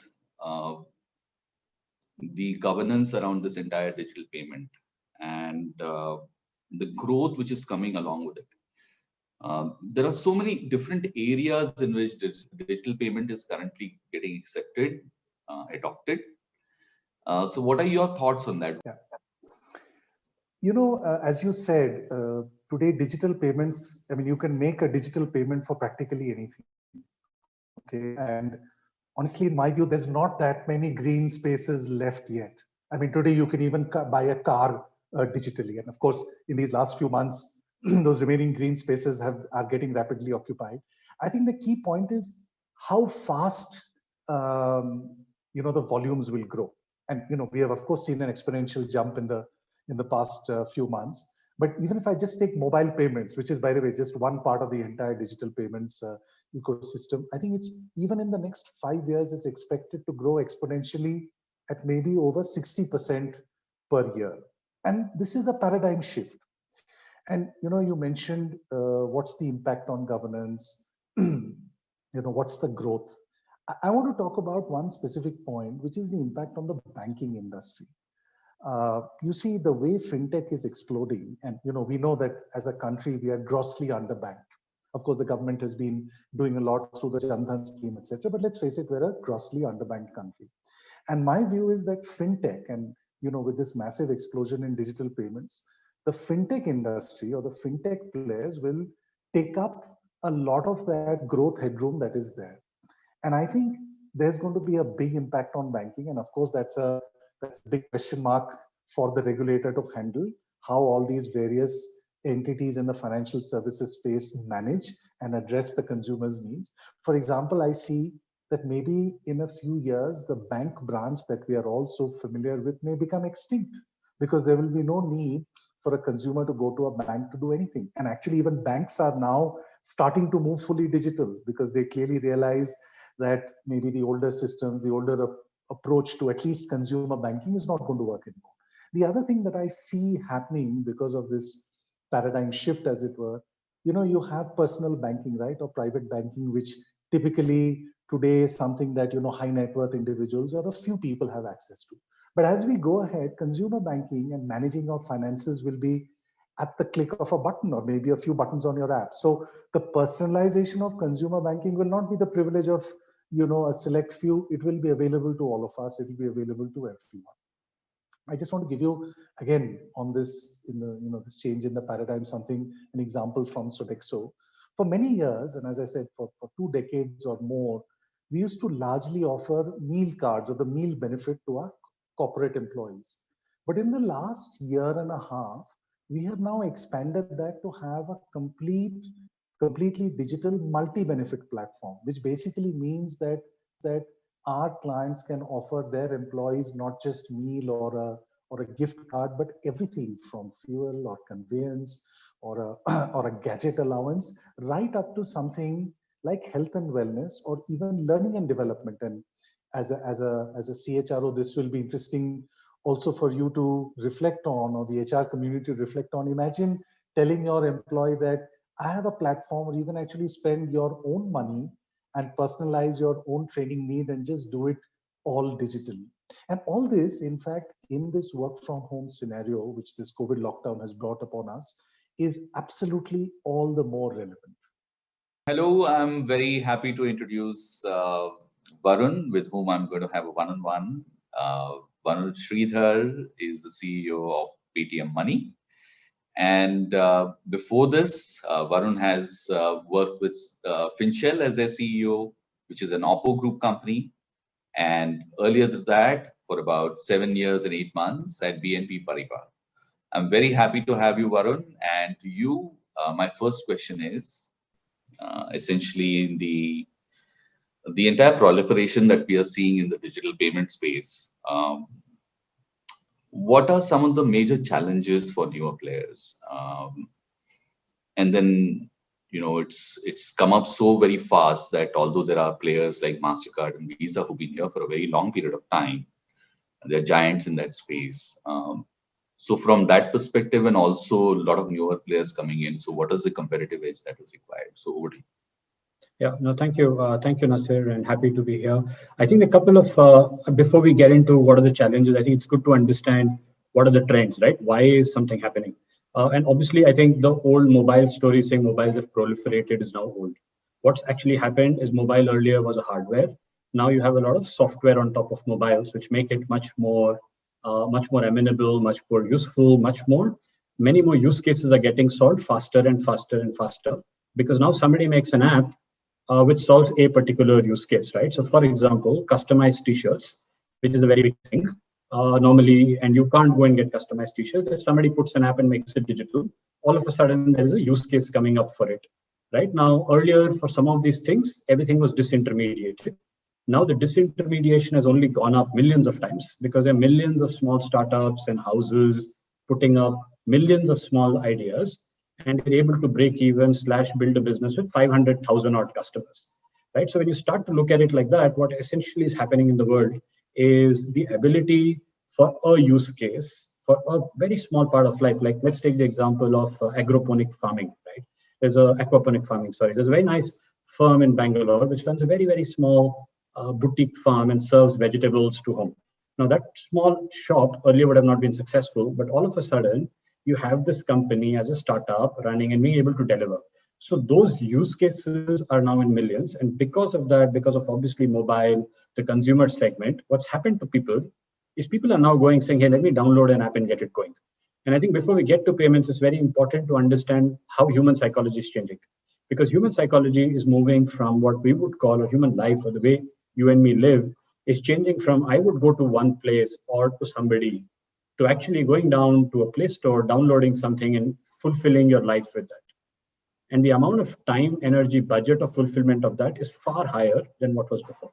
So if you start thinking about that, digital payments, therefore, is feeding of that new change or that new society, right? So all the way from dating, transport, ticketing, you name it, everything has changed, including financial services, right? So that's the growth. Now, what are the challenges for a new player or an existing incumbent? The challenge is earlier you would make money off a 10,000 rupee transaction. Now you need to learn to make money off a 5 rupee transaction, because a customer is using a transaction rate to do a very, very small transaction, but his frequency has gone up. Because all these use cases that are there, psychologically for him, he does not want to pay more than 110 rupees to buy a subscription plan on green spinach, right? But that's the amount of customization that's happening in the world. So the larger incumbents who've done a lot of infrastructure, a lot of old ways of working, are not adept today. So if you're a young entrant coming in and you're thinking, hey, how can I build a digital payment business? I think there are 3 key rules, right? First rule is solve something, right? What are you solving for? If you're just going to do me too, it's not going to work because existing players are far too ahead. So solve something. Are you going to solve a consumer problem? Are you going to solve a OTP problem, a password problem, a language problem, a network problem? What are you going to solve, right? And I think that's the common question that you need to ask any new entrant. I think the second question is how are you going to get scale? This is a business now where scale is important because the transaction margins are so thin that you literally need to run a low cost, high scale business, right? You're not even you're feeding off triple decimal profits. So when you're per transaction, you're talking in 3 decimals or 4 decimals, you're now in a very, very different league, and scale there is important. So what are you getting into? Is it scalable? Is it able to give you a moat, right? So if you look at Paytm, our moat is payments. And around payments, you've built 50 plus businesses. And when you build 50 plus businesses, and I'll give you an example, right? So when we started our mutual funds business, it was something we were trying to solve. Across India, mutual funds, if you had 1,000 rupees, who would take it? Today, 2 years after launch, we are India's #1 mutual fund service provider. And we have customers from 99% of pin codes in India who have been able to transact in the 6.5 million of those people with 100 rupee SIP. The fact is that's happened because the payment rails could solve a specific use case. So we need to start thinking like that and start thinking, what is the scale? And the last thing I think is gone are the days where for a new entrant, you could come in without technology innovation, without merging what I call the science of EQ, DQ, TQ, right? So technology quotient, data quotient, and your emotional quotient or the business quotient. So you take a consumer, you take technology, and you take data. If you're not able to marry the 3, and obviously there is FQ, which is financial quotient, if you're not able to marry all these things together and make something beautiful, you'll anyway fail. So I think for a new startup coming in, you have to start thinking of these 3 things very early, or a new player in the payments ecosystem. Hello, so I'm very happy to introduce our guest today with whom I'm going to have a one-on-one. It's Bhupesh Daheria.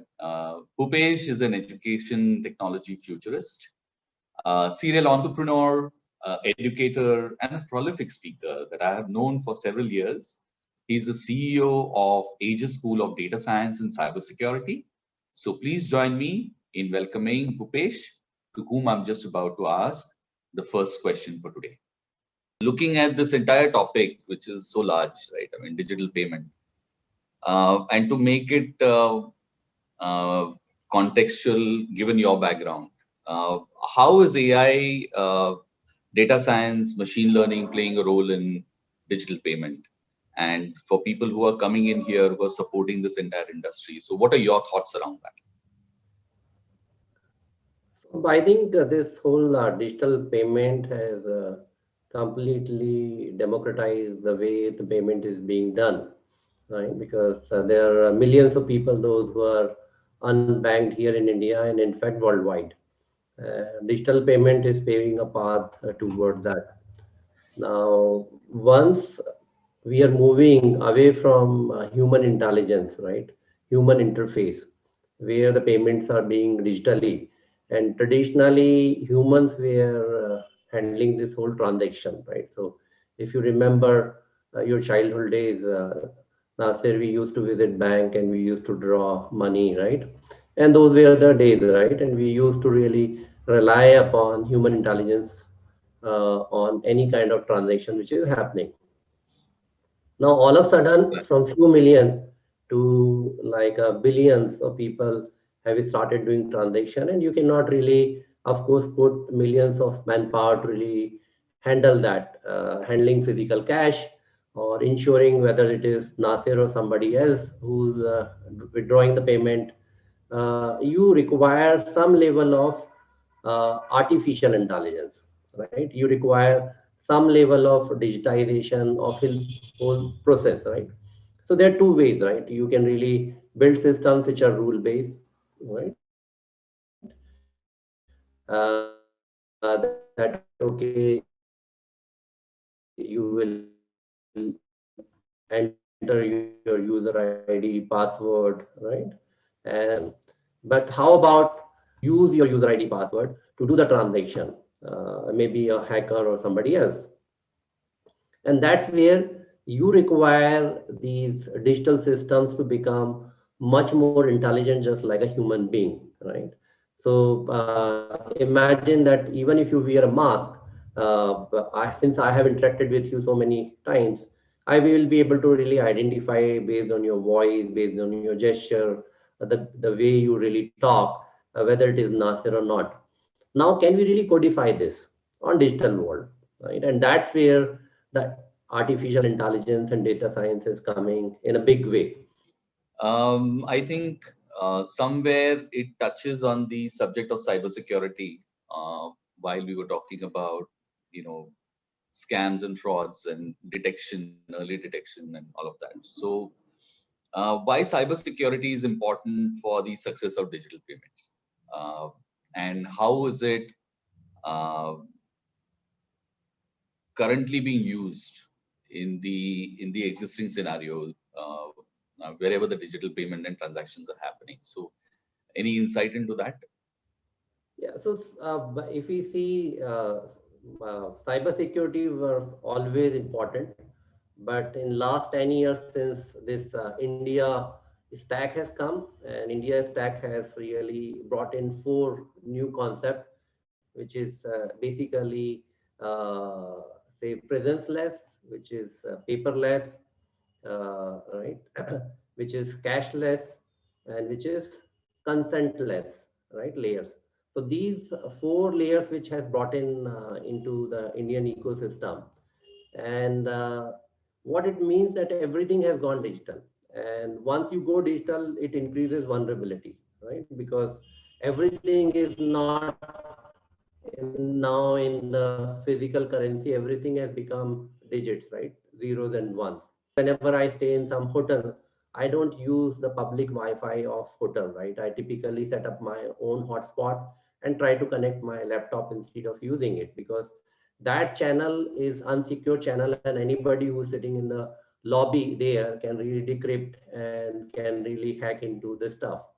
Uh, so cybersecurity has become very important, that you need to really secure your application, you need to secure your data, you need to secure your cloud, you need to secure your network. And that's where and it becomes extremely difficult for human being to really take care of all those aspects. So, with that, I conclude. Thank you very much for your time today.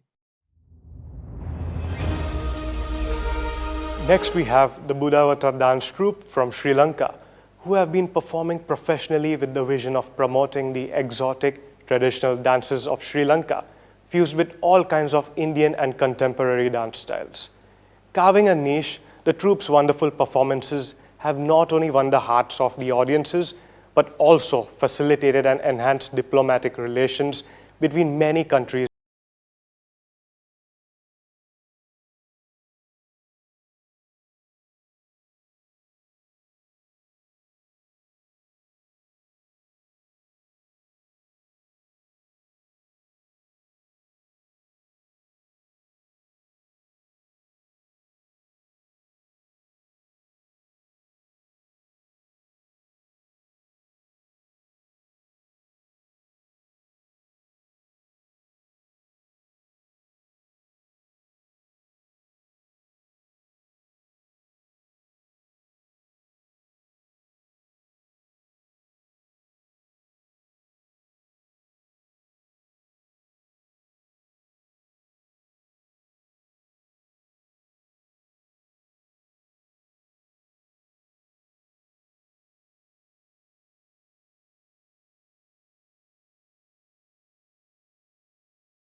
Tadam kutaka teku da da da jum taka jum jum ta takita ta da ta jum jum ta tadam ta rum ta takita ta da tarita ta dhanata ta runata ta dinita ta da jum tatanam tatarum tagadim takida dim ta tarikida ta jum dim da ta jum nam da ta jum tam takita dana ta da tarikida dim ta tarikida ta jum dim da takida jum jum takida ta jum da jum takida ta jum tarikida ta jum tarita ta dana tarita ta tarikida ta dana ta jum tarita dana ta tarikida ta jum dim da ta jum nam da takida jum ta dim tom nam da tarikida ta dana ta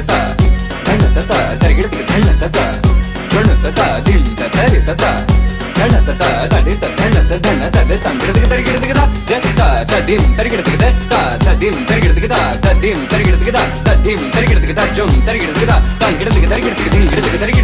tarikida ta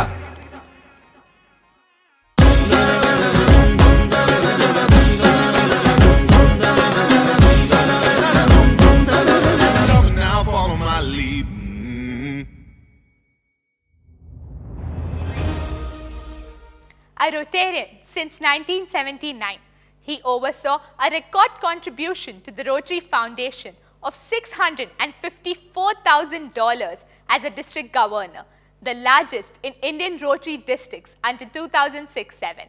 He has served Rotary International as the Rotary Regional Foundation Coordinator, Committee Chair and Member, and Training Leader. Ladies and gentlemen, Mr. Gulham Vahanwati, Trustee, the Rotary Foundation.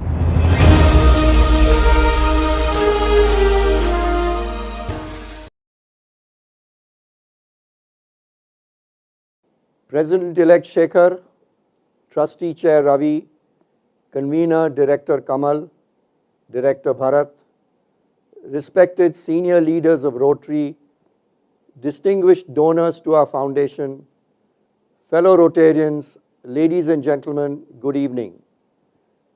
I am here to appreciate each one of you for your magnanimous contributions to the Rotary Foundation. It is your large-heartedness that enables our foundation to continue to do good in the world.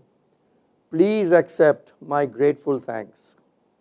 Last year, ending 30th of June 2020, saw record contributions to the foundation, a total of $406 million worldwide. While it will be Trustee Chair Ravi who will give us a detailed picture, let me state that in the worldwide giving, our South Asian countries of zones 4, 5, 6 and 7 have contributed magnificently. India was the number 2 giving country in the world with a total contribution of $20.5 million. This is indeed worthy of appreciation. More so if one considers the circumstances in which this giving occurred. Till the end of February 2020, the situation was near normal. However, from mid-March, the pandemic changed everything. First was the complete lockdown. Then, even when the lockdown was gradually lifted, meetings were virtual. It is an established pattern that in South Asia, the maximum giving occurs in the last 2 months. District governors and their teams put in their all during May and June. However, as I mentioned, this effort was severely hampered. Yet, and notwithstanding the difficulties caused by the pandemic, district leaders, club presidents, and Rotarians all rose to the challenge and opened their hearts and purse strings to give to our foundation. What is even more heartening is to see District 3141, led by Harjeet Talwar, as the second highest giving district in the world. But that's not all. Among the top 50 giving districts in the world, 7 were from our zones. These are Districts 3141, led by Harjeet, 3292, Keshav Kanwar, 3131, Ravi Dhotre, 3201, Madhav Chandran, 3232 G. Chandramohan, 3190 Sameer Haryani, and 3012 Deepak Gupta. I request all present here to give these distinguished leaders a huge round of applause. While I have recognized the top districts in the 4 zones, I know that for India to have achieved the distinction of being number 2 in the world, every single district in India has played its part. And I wish to congratulate all district governors of 1920 for their leadership. We began this Rotary year with much apprehension. The pandemic was and is still with us. Physical meetings continue to be very limited. Clearly, we were beginning the Rotary year with a huge handicap. Would there be a slowing down? Would we be able to surpass the achievement of 1920? Ladies and gentlemen, I'm so happy to inform you that till November 30th, donors have contributed $4.4 million, which is more than what it was for the same period last year. I am confident that we will do very well in 2021, and this in spite of the pandemic. While I have given much importance to our giving, let me not minimize the huge support that our foundation has given to Rotarians for grants. In the year ending June 2020, the total value of TRF grants, both district and global, for all 4 zones was $39 million. And in the first 5 months of this Rotary year, already the total value of TRF approved grants has exceeded $19 million. Just like all of us in this meeting, more and more individuals and corporates now believe in the Rotary Foundation. They know that they can trust the foundation, which continues to do good in the world.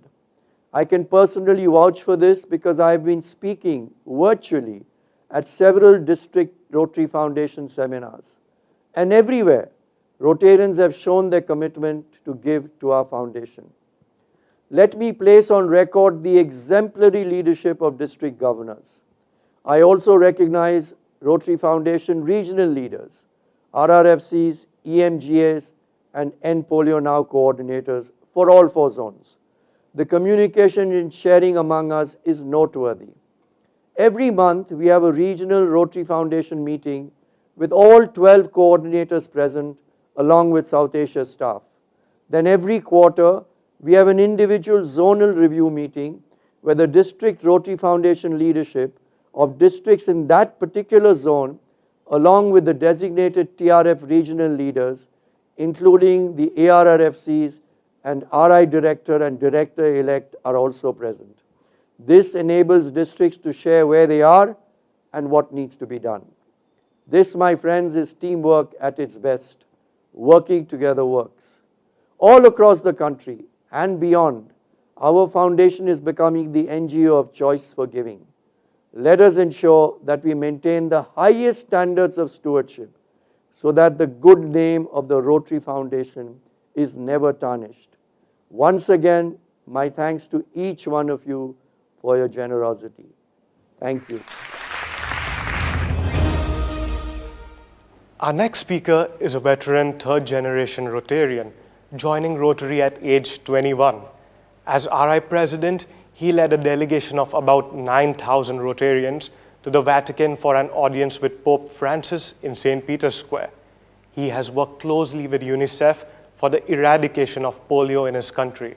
Sri Lanka became the first country in South Asia to become polio-free.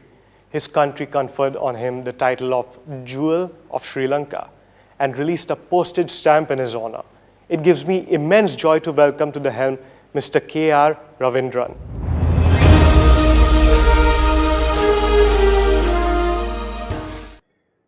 My fellow Rotarians, as you note, the title of this remarks of mine says Rotary Foundation after COVID-19.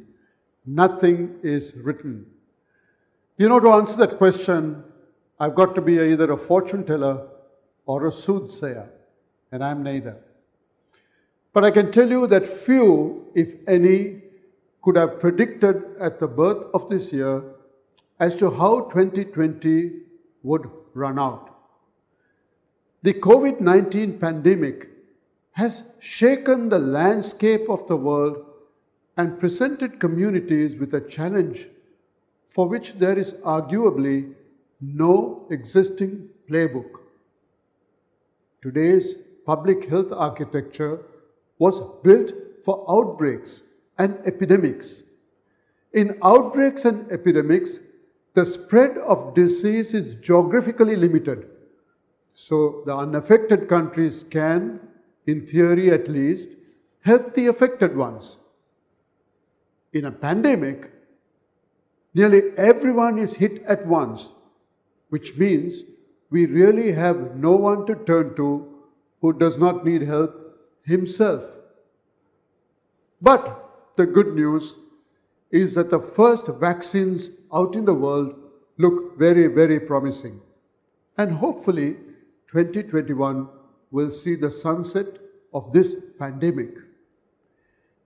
But you must know that throughout history, plagues and diseases have ravaged humanity, changing the course of history and sometimes even signaling the end of entire civilizations.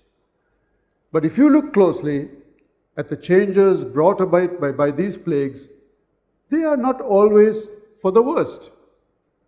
Historians may point out that the Periclean Athens was so severely weakened by a plague that it lost to Sparta in the Peloponnesian War in 430 BC.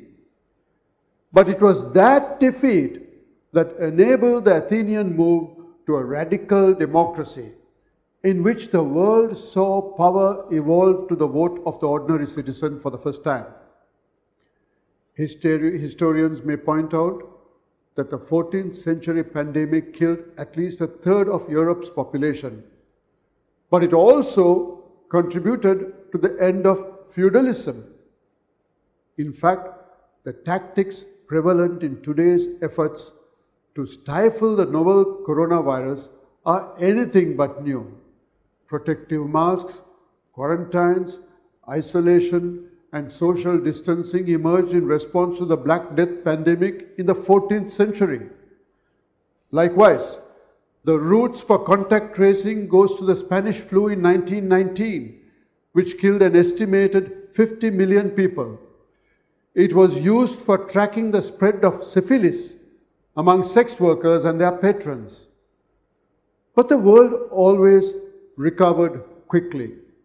And even in 1919, as the rest of the planet was floundering, a need for a service-oriented entity was necessitated, and Rotary was the answer to that call, spreading rapidly across the world. The first club in Asia, the Shanghai Club, was chartered in 1919, followed by Manila and Calcutta, and then Tokyo in 1920. Africa established its first club in Johannesburg, South Africa in 1921. Rotary actually grew by 26%. So today, in these depressed times, for those of us who are believers of the Supreme Being, you hear His voice from above, and you know that He can turn a mess into a message, a test into a testimony, a trial into a triumph, and a victim into a victory. For those who do not believe in a Supreme Being, history has a way of rhyming in retrospect. There might be a hidden virtue in all of this. We just can't see it at this time. However, history is a chronology of the past, but never a foreteller of the future. Equally, it's not all bad news for this year, for we had our moments to celebrate in Africa when the continent was declared wild polio free. We applauded the health workers, mainly women, who have traveled by car, by rail, by boat, by foot, in fact by any means, to reach children from Abuja to Maiduguri, from Ethiopia to Cote d'Ivoire, and from Democratic Republic of Congo to Ghana with a polio vaccine. We applaud them for building a vast surveillance and laboratory network, now already being used to counter COVID-19. We applaud them for the energy, enthusiasm, and excitement they showed. How far they have come since that first fateful day in 1996 when Louis G.I. and then RI President and Raja Sabo, then TRF trustee, were in Johannesburg pinning the End Polio Now pin on Nelson Mandela's lapel to launch the Kick Polio Out of Africa campaign. But of course, we still have Afghanistan and we still have Pakistan to finish. And do understand that children in over 40 countries have to be immunized in routine fashion. Plus, we need to continue unabated our surveillance activities in over 70 countries to be sure the virus is still not lurking around in some sewer. Thus, there is no respite to our fundraising, for we need to make our goal of $50 million per year that will be matched 2-to-1 by the Gates Foundation up to 2023. Recently, I watched CNN Anderson interview Mr. Bill Gates. And in the course of the interview, he asked him, "So, Mr. Gates, you have brought polio almost to a finish." And Gates replied, and I heard it myself, he replied, No. The people who really brought it to a finish were this group of Rotarians. Credit must go to them. So Rotary does get credit. Meanwhile, our immediate reactions to the pandemic was excellent. You know that we gave out nearly $30 million quickly, and we gave it out widely, and we gave it out impactfully to enable thousands of clubs around the world to reach out to people in need. The grants we authorized only in the month of July and August amounted to $48 million. We funded 715 grants this year in these 2 months. Compare that with 271 last year at the same time. We were able to negotiate with USAID and formulate a partnership where they gave $5 million to provide assistance to Italian communities impacted by COVID-19. But what next? The challenges before us as we face a post-COVID world is to expand and institutionalize the learnings that emerged this past year. And so you will be justified in asking, how is the leadership gearing our foundation for this post-COVID world? And I can assure you that we are very focused to better adjust ourselves to today's dramatically changed environment. We are working and succeeding in reducing our recurring fixed administrative costs and at the same time get sharper and leaner while protecting and safeguarding our brand. We are working to realign our services and our image to the changing public sentiment. A case in point was making environment our 7th area of focus because the younger generation places greater emphasis on purpose, passion, and meaning. We are working to explore alternative ways of strengthening our World Fund. We are working to actively look for external partners, as we did with USAID. We are launching our program of scale, where we put in up to $2 million and expect other partners who rely on Rotarians on the ground to equally invest substantially in funds and resources. We have made the strategic decision that we will play a significant role in the distribution of COVID-19 vaccines, especially in areas which might perpetuate insufficiency, inefficiency, and ignorance. We must look around and understand that since the COVID-19 pandemic took hold in March 2020, many donors and other foundation teams have been working around the clock, drawing upon their missions and values to guide them through this uncertainty. They go on the basis that with this renewed sense of purpose comes an opportunity to reshape priorities and practice for the next era of giving.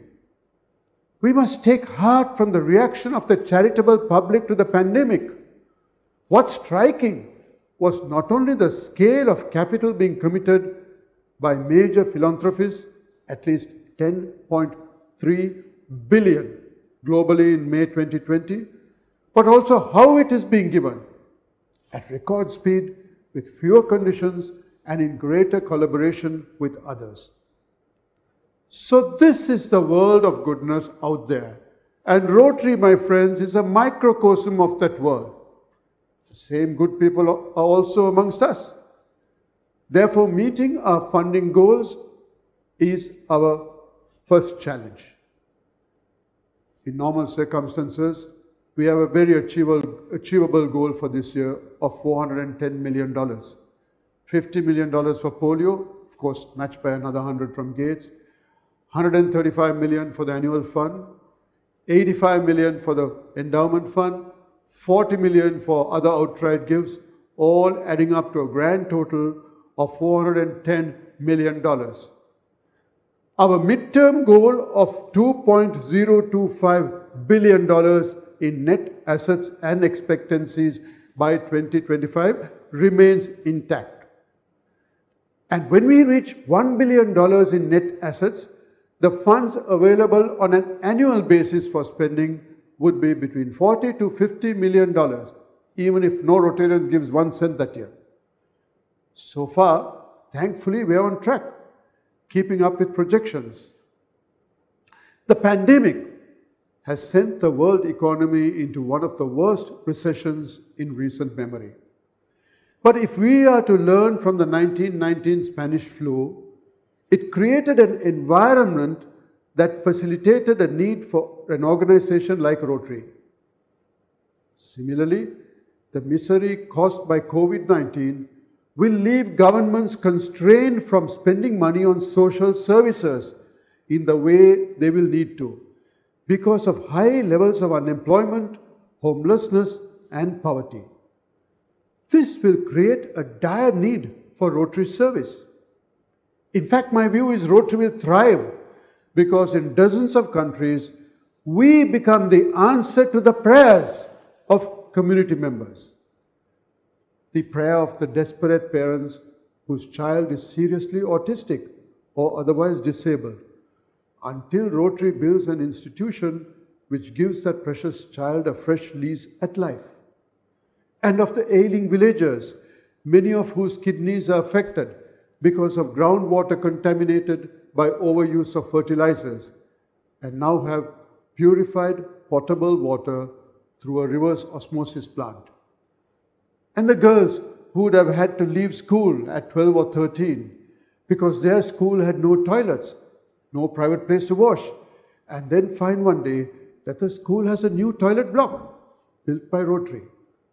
And then to the hundreds who were dying of cervical cancer, or the thousands who were being afflicted with malaria, till Rotary came along to arrest this condition.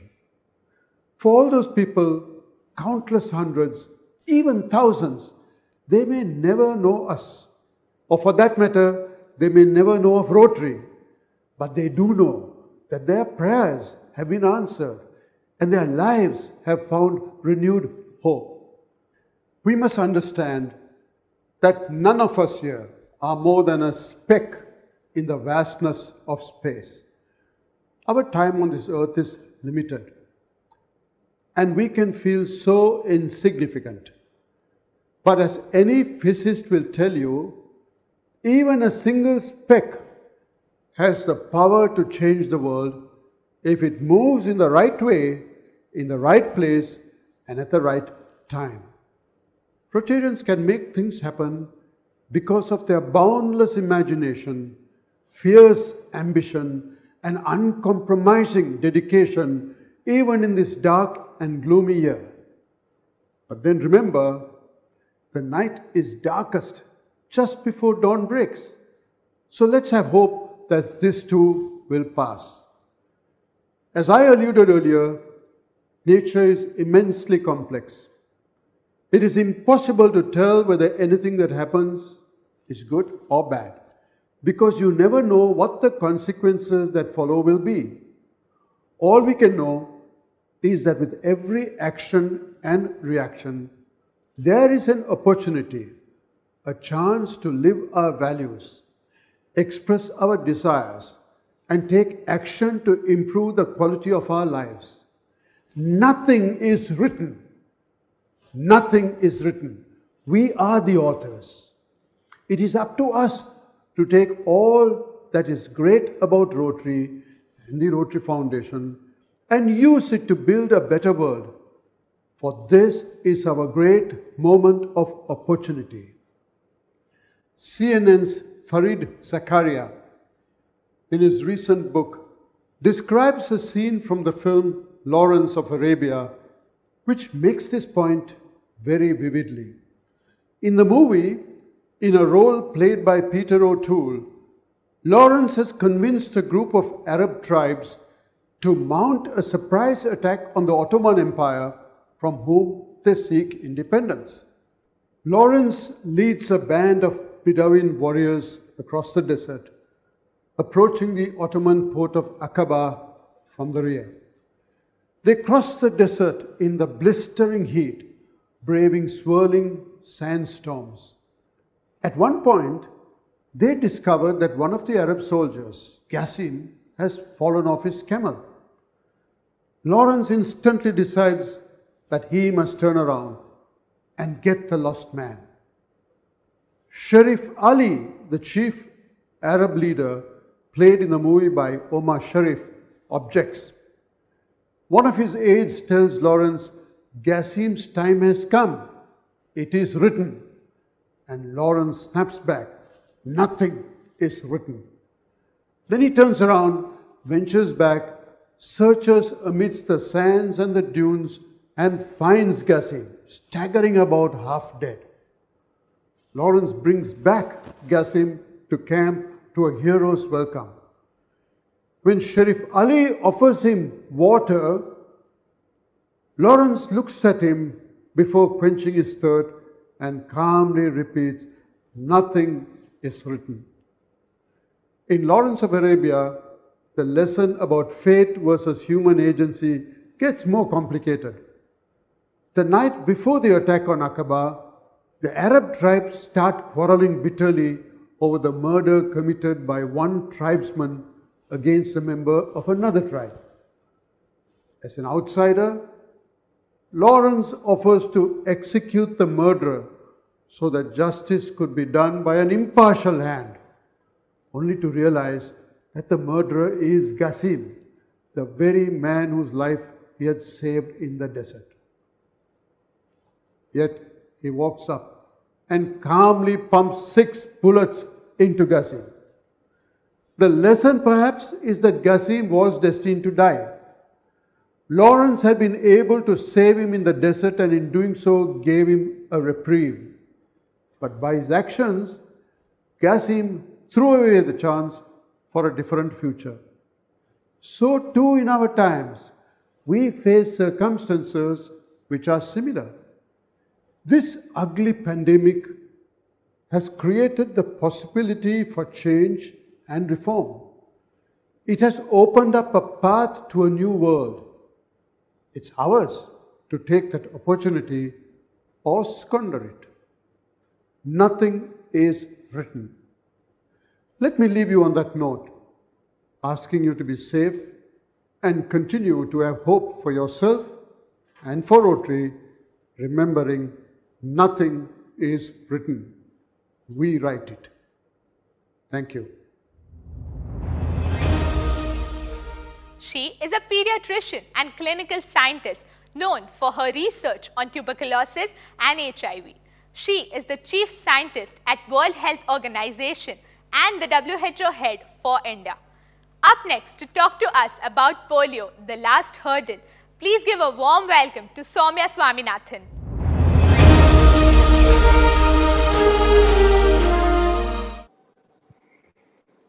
Hello, greetings from the World Health Organization. I'm Dr. Soumya Swaminathan, and I'm the Chief Scientist at the WHO.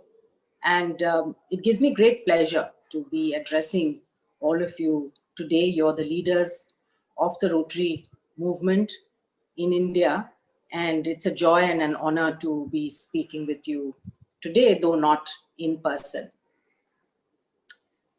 So the Rotary International and the WHO have had a long history, a long journey together, and I think there is much to celebrate.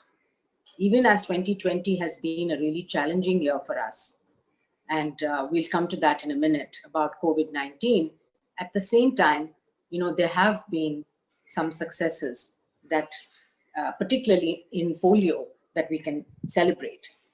The first one was a declaration of the eradication of wild polio virus from the African continent this year. This has been a long, painful, step-by-step process, country by country, in fact, district by district and village by village, with a few countries really, posing challenges to the eradication of the wild polio virus. That has finally been achieved. So that's a huge milestone. And this leaves now only two countries, Pakistan and Afghanistan, where the wild polio virus is still circulating and causing disease. However, we have observed a large number of outbreaks of vaccine-derived poliovirus in Africa and in other parts, which is concerning and which actually undermines the confidence of the communities in the polio eradication program. And we really needed to address that issue. And that comes about as a result of poor immunization services in general, suboptimal coverage of children with IPV. So there's breakthrough infections. And then as a result of these infections, there is a program that's initiated of a top-up vaccination or a special immunization round. And that could actually create further problems because you are increasing the amount of the oral polio vaccine virus in that population. So again, another milestone this year has been the approval of the novel oral polio virus 2, the NOPV2. This was just recently given emergency use authorization by the World Health Organization. It's the first vaccine actually ever to have received an emergency use listing by the WHO, which means that it can now be used in the program, and particularly in areas where there have been a large number of outbreaks of this vaccine-derived polio virus. This particular vaccine that's made of this novel oral polio virus 2, it does not allow it to mutate back into a form that causes disease, and therefore it is much safer to use in children. So that those programs are starting now, and that's a huge step. It's been about 10 years now that there's been work going on in this. The R&D has been going on, and it's only in 2020 that it all came together, and there is a policy recommendation from the Strategic Advisory Group of Experts on Immunization, the SAGE, as well as the emergency use listing. Now, it's a coincidence that this is the first vaccine that WHO provided the emergency use listing for, because, as you know, we're now looking at all these new COVID-19 vaccines, which will receive emergency use listing. And we've learned from the experience of the NOPV2, and we're going to apply that to the COVID-19 vaccine pre-qualification and emergency use program. Now, on the downside, of course, in 2020, because of the COVID-19 pandemic, the polio program has been quite badly affected, just like many other essential health services in many parts of the world. The WHO did a pulse survey in the months of July, August. About 120 countries participated. And what we found that across countries, there were major disruptions in essential health services reported. And the one that was on the top of the list was a routine immunization program that really took a hit in over 75 to 80% of countries that were surveyed. Now, overall, the low-income countries were more impacted. So 47 or 50%, you can see, of essential health services were impacted in the lower middle income countries compared to about 4% in the high income countries. So obviously, the poorer countries, there's less resilience in the health system. There are only a certain number of healthcare workers available. There's only a certain amount of resources available. It's very difficult for them to catch up. In a country like India, for example, we saw a 50 to 60% reduction in the notification of tuberculosis. Why? Because diagnostic machines were being repurposed to use for COVID-19. TB control program staff were repurposed for COVID-19. Almost all healthcare staff, was focusing on COVID-19. And people could not reach the health centers because of the lockdown, because of the absence of transport facilities. And people were afraid as well to go to health centers because they thought they might pick up an infection. So for all of these reasons, diseases like TB and malaria, but also things like antenatal and young child services, non-communicable diseases like hypertension and diabetes programs, cancer was very badly affected, essential surgery, blood transfusion. I know that the Rotary has done a lot to set up blood banks across the countries. So all of this was impacted and continues to remain impacted in many parts of the world. And therefore, the polio program also suffered. We saw that many of the frontline workers were redeployed as well. So polio, because in many countries, we have people on the ground who work on polio surveillance. And these people were redeployed and they were able to do COVID-19 surveillance. So the skills of the workers within the polio program, their experience, their relationship with the communities came in very handy when overnight a new surveillance program had to be set up for a new disease.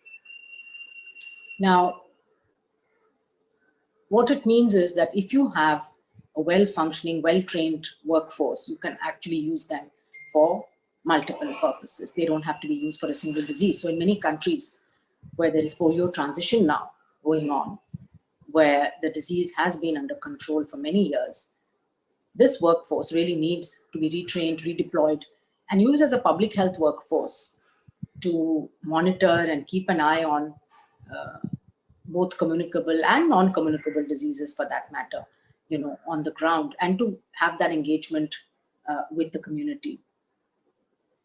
One of the things that this pandemic has taught us is that preparedness is very, very important. All countries, practically all countries, have been found lacking, whether they are high income or low income countries. Even countries with very sophisticated and advanced tertiary healthcare systems are facing huge mortality due to COVID-19 because they did not have the essential public health services that are needed for containment, for surveillance, for isolation, for contact tracing, for quarantining, and the engagement with the communities to ensure that they are actually complying and cooperating.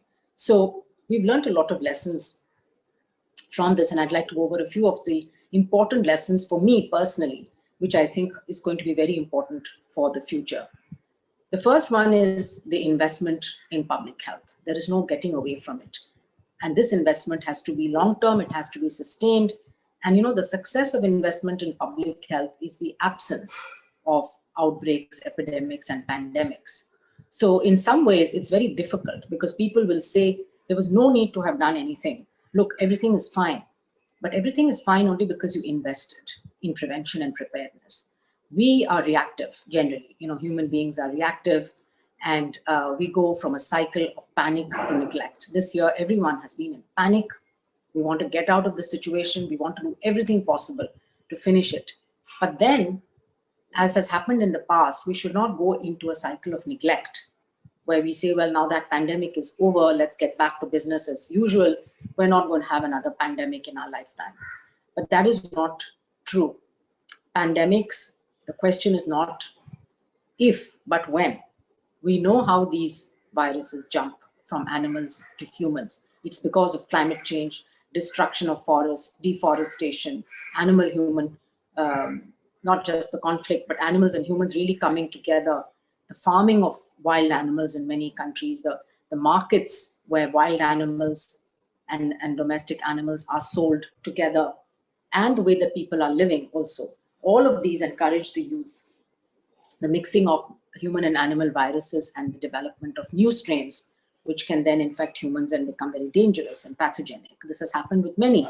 SARS-1, there's the MERS, that's a Middle Eastern respiratory syndrome, where the camel is an intermediate host. Zika, Ebola, Nipah, all of these viruses, HIV, jumped from animal species through an intermediate to humans. So the point is that we are going to have future pandemics, so we need to prepare. So the first thing is investment in surveillance, investment in a public health workforce, in primary healthcare systems. A primary healthcare system is not just a center where you give medicines or you do diagnosis and treatment. It has to work on health promotion, disease prevention, and all of this can only happen through the community engagement. That aspect has been missing. This is where I think Rotary can play an important part, because it's about health literacy as well. It's about people recognizing the important elements which are risk factors for health. So the final lesson that I think I would learn is that it is important to be not just strong, whether it's a political leadership or scientific leadership, but it's also important to be humble and compassionate, because this virus has taught us so many things and it keeps on teaching us every day new things about it. So we need to be humble. We cannot assume that as human beings, we know everything and that we can conquer everything. It's not true. And at the same time, we need to be compassionate, because there are many, many people who've suffered and are suffering. Unfortunately, the brunt of the suffering has been borne by those who were already probably at the bottom, surviving, informal workers, surviving on daily wages, just making ends meet, perhaps progressing a little bit in life. And all of that has been set back now for them by several years. I've met several young children recently, both here in the urban, there's a fishing village near my house in Chennai, but also I was traveling into a village where I met several girls in class 9, 10, 11, who said that they've had no ability to participate in online classes just because of their family situation and the fact that they did not have access to either phones or internet. So young people have been impacted, young girls particularly, and young women.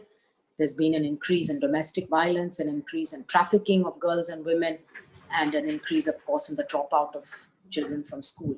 At one point, 1.6 billion children were out of school.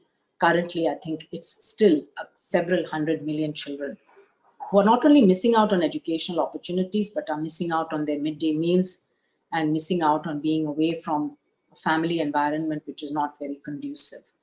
So for us, I think for the Rotary, the challenges ahead are going to be, of course, finishing polio, the end game. I think Rotary needs to stay with the WHO till the end is it's done, hopefully in the next couple of years. But we also have huge challenges like tuberculosis, which I know the Rotary has been very interested in contributing to, and India is a good place for the Rotary to really get in a big way in the TB elimination program. As you know, the Prime Minister wants to eliminate TB by 2025 ahead of the 2030 target, which is a global target for elimination of TB.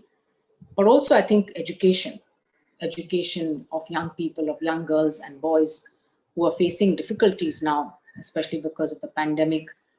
We need to give a helping hand to these kids so that they can come up, that they don't, even with we say everything is now going digital, we all live in an online world, but there is a digital exclusion as well, which happens, and certain people are left out. So again, the engineers and the technocrats could think of ways in which we bridge that digital divide. But on the human side, I think there needs to be, as I said, compassion. We need to look out for each other. We need to help those who are less fortunate, because it's going to take a couple of years to really get back to normal. So finally, I think I would like to end on a bright and optimistic note, which is that vaccines are coming. I believe that there are going to be several vaccines which are safe and effective for COVID-19, so that ultimately we'll be able to vaccinate enough of the population to create that herd immunity or population immunity. But this is going to take time. It will not happen overnight. It will not happen in the first half of 21. Rather, it will start happening in the second half of 2021. So we still need to be very careful, follow all the public health measures. As I remarked earlier, we see the light at the end of the tunnel, but there's still a tunnel that we are walking through. We will need to walk through that to come out at the other end. And as we're walking together, I think we need to support each other. So I would like to summarize by actually quoting our Director General, Dr. Tedros, who often uses these three words: science, solutions, and solidarity. And I think that's what we need in the world today to get over this pandemic, but also to face the future and to really tackle all the other big public health challenges together. So I know that the Rotary is a great force. You have credibility, you have the passion, you have the wherewithal, you have the grassroots reach into the communities, and you have shown that it's possible as an organization to deal with one of the big scourges of mankind, polio, and almost get rid of it. And so there's no reason why you could not tackle some of the other big public health challenges. So I wish you well. I wish you a very good conference, and I hope to meet you all in person one day. But meanwhile, let us continue to work together and think of really good, innovative solutions to the common problems that mankind faces. Thank you so much.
They are curious, multitasking, and mesmerizing. Let's brace ourselves for this young and energetic a cappella group, Aflatunes.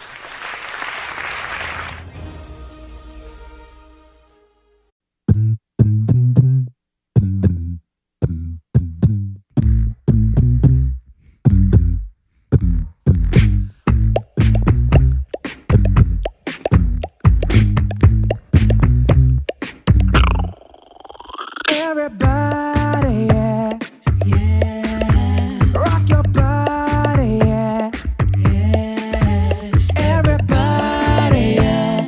Rock your body, right. Backstreet's back, alright. Oh Hamdam, oh Hamdam, Oh, oh, oh Hamdam, Soni ore. yeah, Oh Janiya, Soni ore.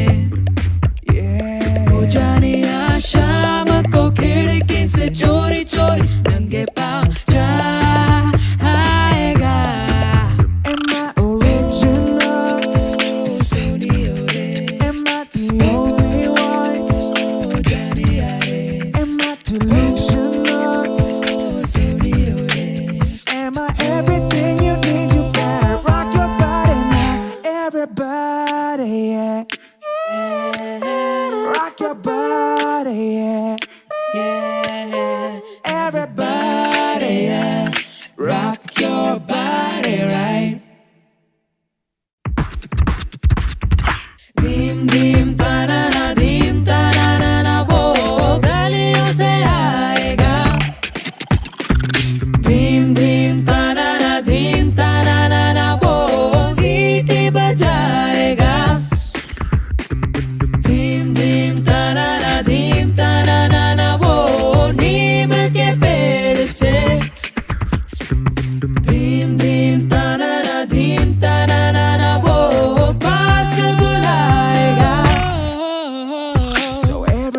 party everywhere.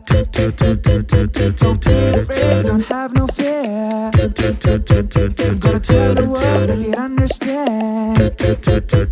As long as there'll be music, we'll be coming back again. Backstreet's back. All right. She is referred to as Lady of Fortune, globally renowned lifestyle coach, motivational speaker, astrologer, and Vastu expert. Let's hear it from Dr. Jay Madan.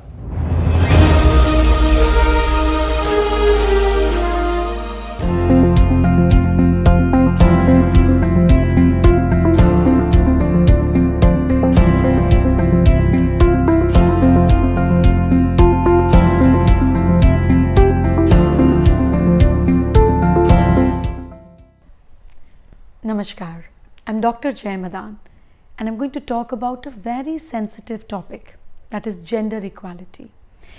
Because I thought I'm going to talk about gender equality, why shouldn't I wear something black and white? This reminds me of a beautiful symbol of yin and yang, which actually represents the male and the female energy. Now what if the yin and yang symbol wasn't balanced, there was more of black or more of white? Would have actually created the same impact? Not at all. This is how life should be, balanced. Balance between left hemisphere and right hemisphere of mind. That is how the whole balanced personalities and the balanced societies will be developed when we have balance between men and women, not just in the matters of rights, in the matters of financial equality, in the matters of getting similar structure of payment for the similar kind of job, which doesn't happen. And when we see the world economics, the countries which have more women working or equal women working are more developed. So if we have 45 to 50% of women in our country who should be working and aren't working, imagine so much of pressure on a man. Now we understand all that, but we are not willing to do anything about it. I myself have visited a lot of villages, especially in Rajasthan, Junjunu. There when I used to talk to people, I used to realize that people have a certain budget, for private schools for the boys in the family, but not for the girls in the family. And when you ask them, you question them that both are your children, why are you doing this disparity? Why aren't girls in the family also getting the similar kind of good education? You know what answer they gave? देखिए ये तो लड़की है, she's a girl, she'll get married and add value to somebody else. Imagine this, you aren't giving good education to your girls, you aren't giving good lifestyle to your girls, because whatever you're going to give to them is going to get value addition in the in-laws family, not in your own family. I mean, this is what love, family, parents or unconditional love is supposed to be. That's not right. This is about the segment where education is lacking. Let me talk about the section of society where there's a lot of money, there's education also. They send their girls outside to study also. But the moment girl is 21 or 22, after her college education is completed, they start looking for matches. Acha ghar mil jaye. The moment she gets a good respectable family, a family which can afford her expenses, she doesn't have to work. And they ask questions. What is the need for a girl to work when the husband can support her? It is not about husband being supporting you. It is about why can't you do it?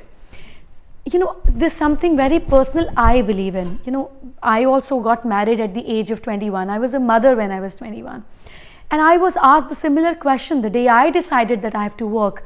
The questions that came across me were like, काम क्यों करना है? What will people think? Why do you have to work? That we can't afford you? So if a woman steps out and work, people think that there's a problem in the family. The father isn't supporting or the husband isn't supporting. That's not how we should be thinking in life. And when women actually step out and work for their own ambition, for their own credibility, for their own happiness, then they have to give answers, they have to give justification. And as women are designed, to be perfect, to be peaceful, what they think? We shouldn't work because this is going to raise issues in the family. They're going to be, some issues, or they're going to be some irritations in the family. They're going to be some disputes in the family. And I tell each and every woman, whether you have to work for money or you have to work for passion, whatever might be your reason, whenever a woman steps out and work and she tries to be ambitious, she tries to achieve more than, she's thought to achieve, there has to be some rifts. It's like a train is tracking or is just going on the same track. If there is going to be change in the track, there is going to be some issues, some what do I say, some little discomfort, and that is how things do change track. There is going to be some friction in it, and you have to face it, but with complete assertiveness. I tell women, you can be assertive without being aggressive. There is a slight difference, but a very, very major difference. If you are assertive, that you have to do it, no matter whatever it is, you need to calm down in your attachments, in your whole system conditioning. You have to break the whole conditioning of being a nurturer to the family. You have to be the provider and the nurturer both. Now imagine, two people are married. They're married in the same system. They're married to each other. One goes out and earn, the other also goes out and earn. She's independent, she's working. Now this woman comes back home, take care of the children's education, make food, feed them, take care of the relatives, make 200 phone calls. What about the man? He's only earning, coming back, switching on TV, watching cricket match and chill. That is not equality. Women have to ask for it. I always remember a quote, there's a saying in Hindi कि बच्चा जब तक रोता नहीं है माँ दूध भी नहीं देती है. So till the time a child doesn't cry, mother doesn't even realize that she has to provide the child with milk. Similarly, till the time you don't ask for it, you will not get it. So gender equality in the matters of your job, gender equality, the way people treat you at home, gender equality should be there. Equality should be there with the way your children treat a father and a mother in the home. We tell our children, no, don't speak in that tone to your father. Why? Because father is providing. Well, mother is also nurturing. Even if you're not going out and earning, you're nurturing, you're taking care of the family. So respect has to be for women and men both equally. Things that a man can do, a woman can also do. The mental acumen is same. Even if the physical acumen is less, women are provided or naturally gifted with more emotional aspect, which men don't have. We have seen a beautiful poster of Ardhanarishwar, that is Shiv and Shakti together. We do puja of Shivji. We go to every temple and pour water and milk on it. Tons and tons of milk has been poured. But we don't understand the simple aspect of what Shiv and Shakti is. It is about equality. It is about bringing the opposite sex to the equal platform. If we understand this beautiful concept, we will try and understand what Hinduism tried to give to us. Now, there are a lot of other religious barriers also that women get. If you have periods or you're going through menstruational phase, you will not go to the temple. People don't ask why. The problem in our system is that we don't ask why. These systems were made years and years, hundreds of years back, when there was no sanitization, there was no hygiene, there were no sanitary napkins. Temples were 20 or 30 miles away from the houses. It was outside or at the one corner of the villages. Women had to walk down. All these systems were laid down then. They are not valid or they are not applicable now. But the problem here is that the moment we have something put in by our system, we don't ask questions. This is one thing I would request every woman and every man to do. The moment you're put into a certain conditioning, stop, ask question, don't revolt, ask question. If they logically satisfy you, if they satisfy you in today's time, in today's modern, do follow it, or else time to change. So for anything, any equality to come out in the society, it has to start from our family, from our home. When we give permission to the boys of the family to go out on a drive or out on a vacation with your friends because they are boys of the family, the equal rights should be given to the girls of the family. The boys should be respectable and should be taught to be respectable to every girl, be it the sister, friend, teacher, we have to teach our boys to be more respectful, not girls to be more conservative. This is a little change we need to start from today on in our family, from our lives. This is how it will reach out to the society, and only when you will do and talk about equality in your house, it will leave the impact outside. What we experience, and when we say out of our experience, it has a different fragrance. I hope with this we can bring a change in our parliamentary system, into our women who are there as MPs and MLAs. This all has to change, and when we give more seats to women, we give more jobs to women, definitely more women will be educated and will go out and work. Can't we all be together in this and do this as a nation, to grow together, to come up together? And we just shouldn't be talking about equality, we have to practice it also. We are the country which believe in giving respect to Devi, and what are we giving to women outside? They are also Devis. So what we preach, what we follow, what we practice, let's bring it to our daily lives as well. Not just let's talk about equality, think about it, follow it, and make other people do it as well. I hope you have a beautiful day ahead. Thank you, Rotary, for bringing this sensitive topic up above on the surface, and let's all of us talk about it and implement in our lives. Take care. Next, we have our very own Dr. Bharat Pandya. He has held many roles in Rotary, including Regional Rotary International Membership Coordinator, Training Leader, and member of Rotary's Membership and Convention Promotion Committees of India, Polio Plus Committee. Without further ado, Dr. Bharat Pandya.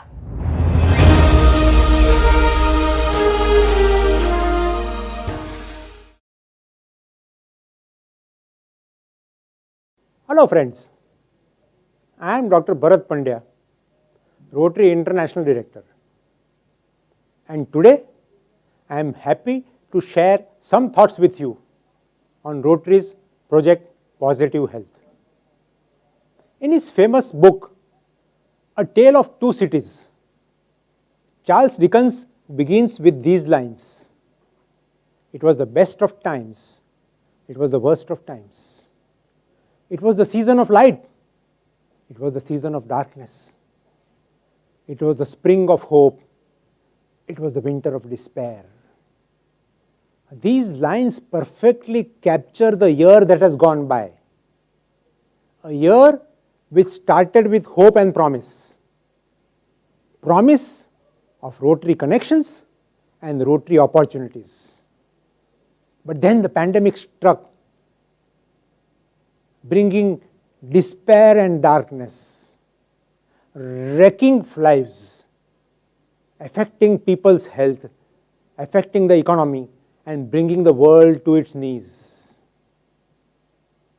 But a positive of this pandemic has been the focus it has brought on the importance of good, positive health. If health is good, everything is possible. If health is not good, nothing is possible. And the second important thing it has brought into focus is that people with comorbidities, that is, people with non-communicable diseases, lifestyle diseases, are affected more severely by the coronavirus. They are more likely to go into hospitals, in ICUs, and the death rate in people with comorbidities is much higher than the general population. And what are these comorbidities? They are nothing but the NCDs, or non-communicable diseases. And that is what Rotary's project Positive Health is all about, the Stop NCD project. Today, the NCDs are a big burden, not just in India, but in each and every nation of the world. In fact, NCDs, and the 5 big ones, are diabetes, hypertension and heart disease, chronic kidney diseases, strokes, and chronic lung problems. These account for 60% of deaths in India. And Indians are culturally and genetically predisposed to these NCDs. In India, these NCDs occur a good 10 to 15 years earlier than in the Western population. What occurs in the West around 60, 65, 70 occurs in India at 45 and 50 years. India is the diabetic capital of the world. The burden of chronic kidney disease is second highest in the whole world in India, friends. All of us know people of 40, 45, 50 who have undergone angioplasties, bypass, who have diabetes. This is the most productive age which is being affected by these NCDs, friends. This is a volcano which is waiting to explode. In fact, let me correct myself. It has already started exploding. And if we do not do something about this quickly, I am thinking that this is a big problem that we are leaving for future generations. And the cause of these NCDs are threefold. Improper lifestyle, too much stress, no physical activity, no exercise, bad food and bad habits, especially our food, which is rich in cholesterol, calories, and salt, oil, and sugar. Remember these three keywords, SOS, salt, oil, and sugar. And bad habits. Consumption of tobacco is on the rise in India. Excessive consumption of alcohol. And the third most important factor is lack of awareness or improper awareness. People are just not aware of the importance of regular checkups, of lifestyle modifications. And therefore, Rotary's Project Positive Health has a three-pronged approach. The first is know your numbers. Each and every person must know their numbers. And what are these numbers? Height, weight, blood pressure, and blood sugar. Height and weight give BMI or body mass index, which indicates obesity. Blood pressure indicates hypertension and heart problems. Blood sugar indicates diabetes. And obesity, hypertension, and diabetes together account for all these big NCDs. And therefore, I encourage that Rotary clubs who have been doing remarkable work in the last 1.5 years in holding these Know Your Numbers camps. But please continue holding Know Your Numbers camps. Even in these pandemic times, it is not difficult to hold these camps because we are thinking of checking only 150 to 200 people, which can easily be done with all the proper precautions and social distancing. The second, the slogan, our slogan, एक चम्मच कम, 4 कदम आगे.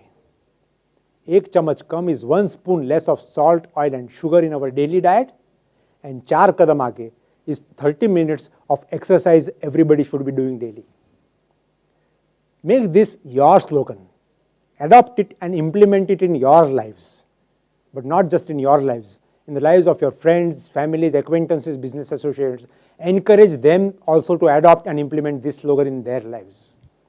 In fact, I believe that this should become a slogan of each and every Rotarian of India and each and every citizen of India. Ek chamach kam, 4 kadam aage.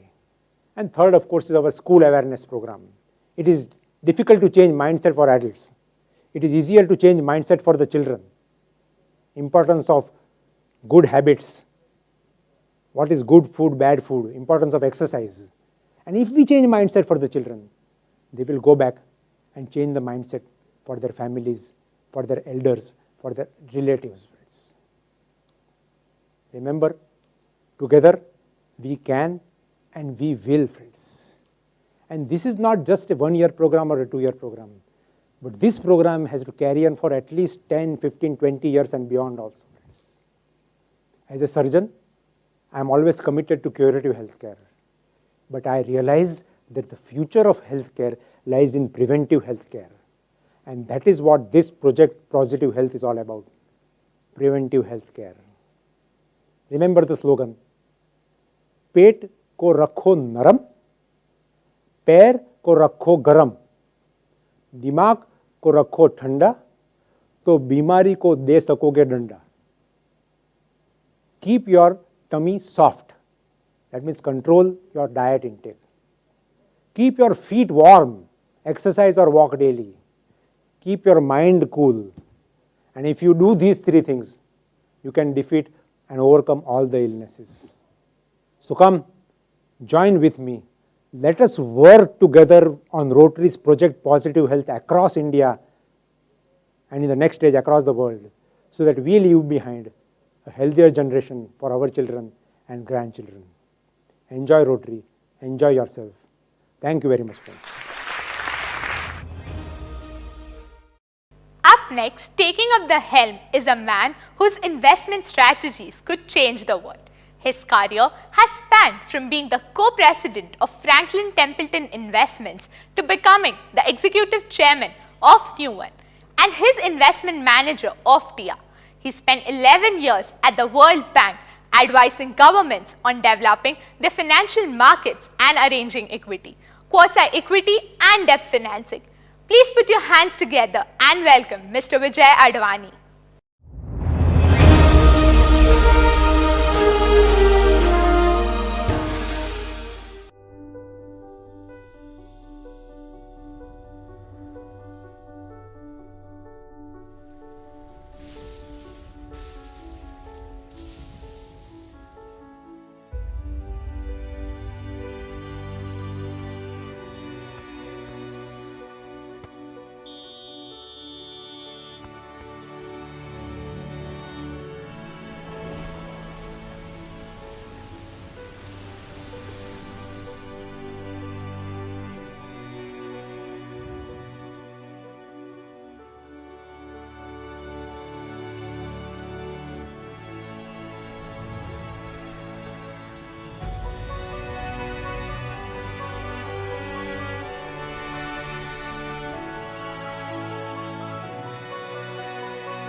Vijay, thanks for joining today to have a discussion about you, your history, and some of the great work that you've done. To begin with, can you tell us where you're originally from? Firstly, great to be with you, Ken. As some of you know in the audience, I'm originally from Mumbai, India. I left India, well, now I'm trying to date myself, in 1982 after and came to the US to do my master's. And then ever since I've been here for the last now 37 years. Great. You talked about coming to do your master's. Can you share with us your education history? Sure. I went to school, high school in Mumbai, Bombay International School. It was a great school. I yet have great friends from there. Went to Bombay University, did my undergraduate there, and then came here to Massachusetts at Amherst and did my master's, my MBA in finance at the University of Massachusetts at Amherst, and then I moved to Washington, D.C. Excellent. So I guess the next step there is, you begin your career. Tell us a little bit about your professional history. Yeah, it's been a long journey, I should say. After 84, I joined the World Bank, the IFC actually, a part of the World Bank group in Washington, D.C. I was very much involved there with emerging markets. I worked on a variety of countries from Africa to South Asia, Middle East, and towards the end, it was in the Central Asian republics as the former Soviet Union. The USSR had just broken off. Spent a lot of time on privatization and the voucher system out there, and then moved to Franklin Templeton, which is an asset management firm, joined them here in the US, and then relocated to India actually to start the business there in 1985. Took my family, my kids, my wife, lived in a hotel for 6 months, and that was my home and my office, actually. It was the go-go days of India's liberalization. And so everybody was trying to get a piece of the action. So I moved there for 4 years. Then we relocated to Singapore for 3 years. I was running Asia Pacific. And then finally came back to California, where Franklin was headquartered.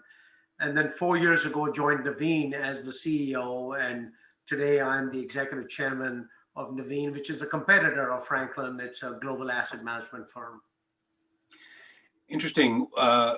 As the executive chairman of Nuveen, would love to hear a little bit about that company.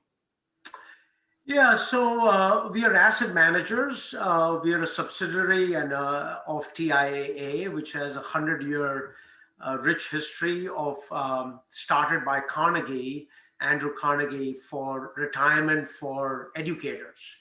Naveen is an asset management firm. We manage roughly about $1.2 trillion in assets.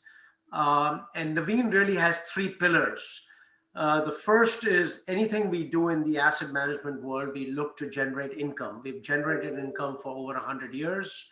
So whether it's in equities or bonds, we look at income as the first criteria for our brand association. The second is alternatives.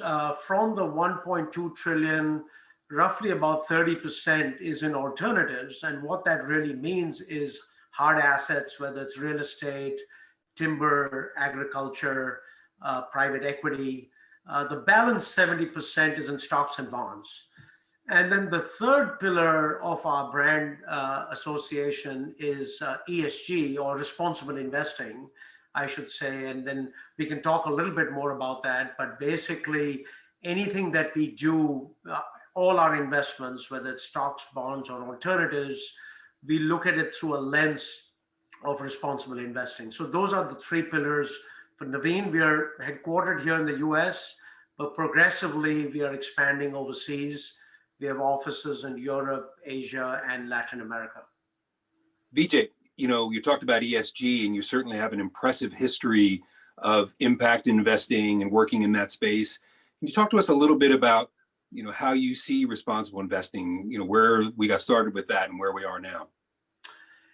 Absolutely. So, as I mentioned, one of our pillars for Naveen is responsible investing. And frankly, today, everybody's talking about it. But let's go back 50 years. We first did our first investment in South Africa 50 years ago during the apartheid movement. And responsible investing is really all about doing well while doing good. And it really is a journey, not a destination. We've come a long ways over the last 50 years.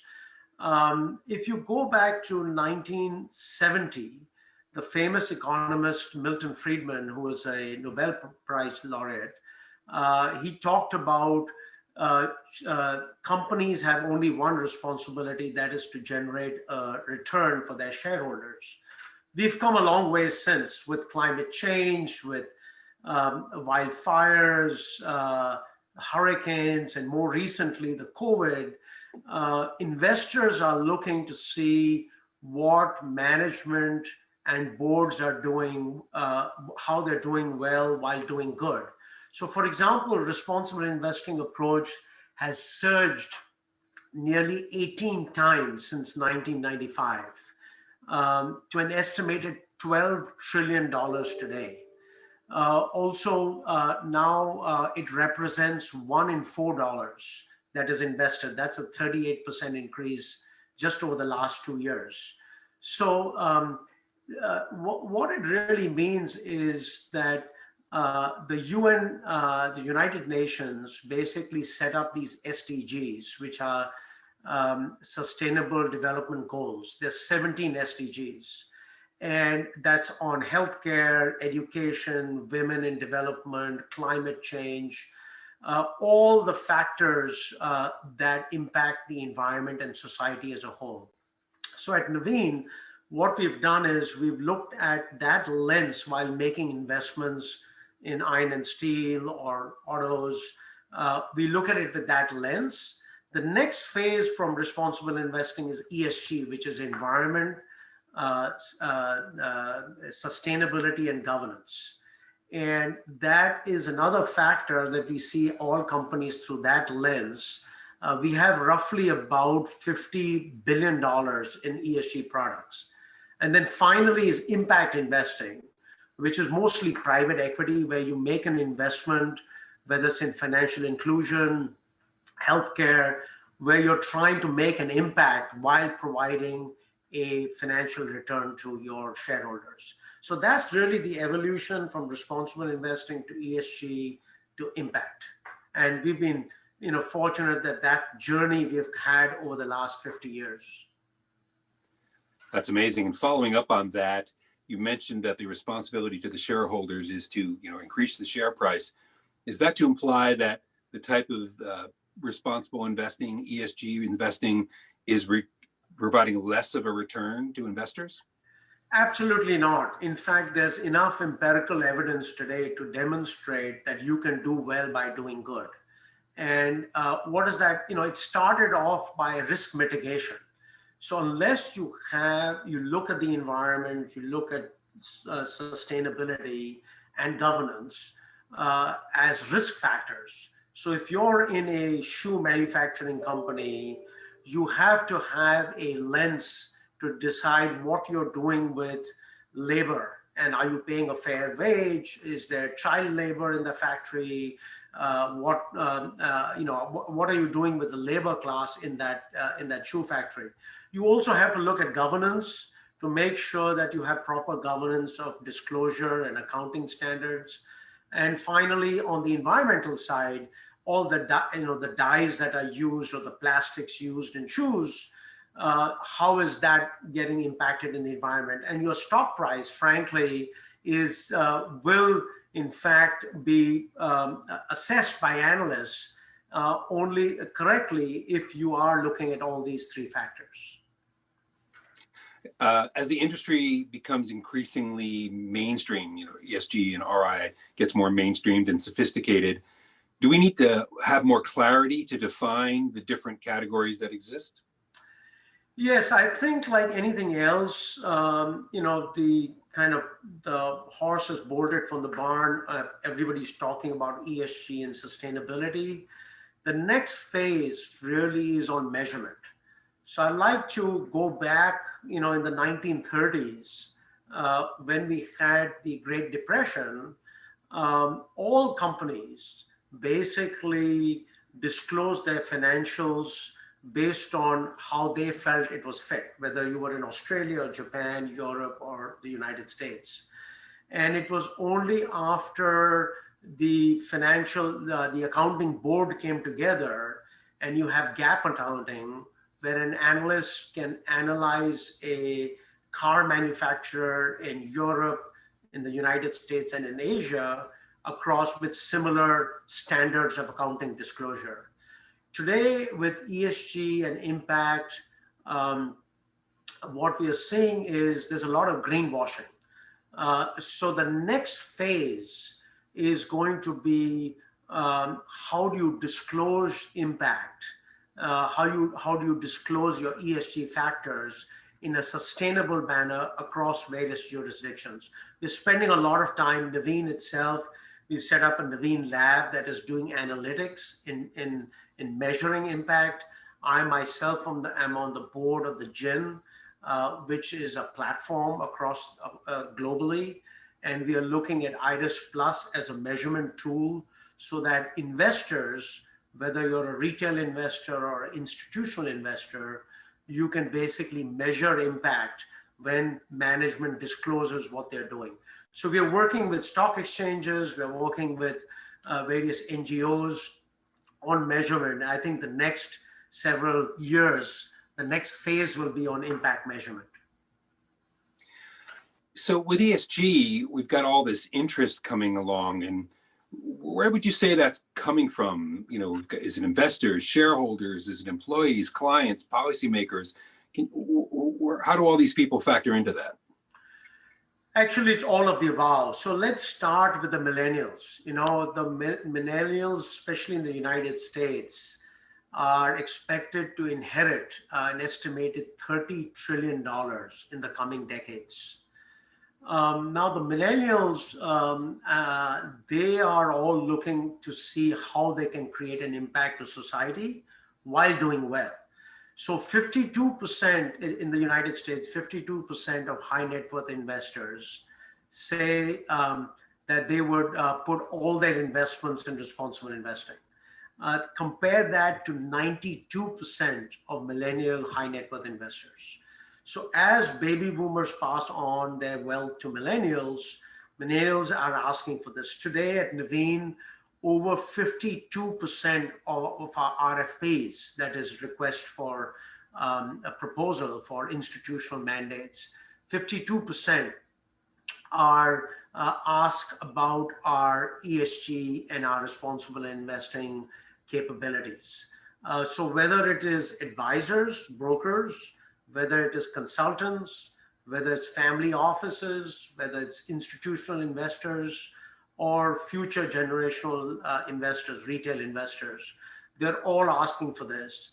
And so firms, asset managers across the globe today are all looking at their investments with an ESG responsible investing lens. And it took off actually in Europe and Australia first. The US is a fast follower, and I'm sure you're going to see the same in Asia. All those investors, you know, I'm curious, what are the challenges that ESG RI investors face? I think it's the taxonomy, it's the definitions.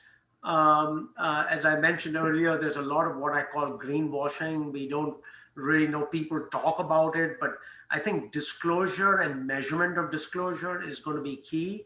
It's a little bit like my weight, and you know, New Year is coming up, and as you make your commitments for weight loss, unless you disclose and measure it, you're not going to get there.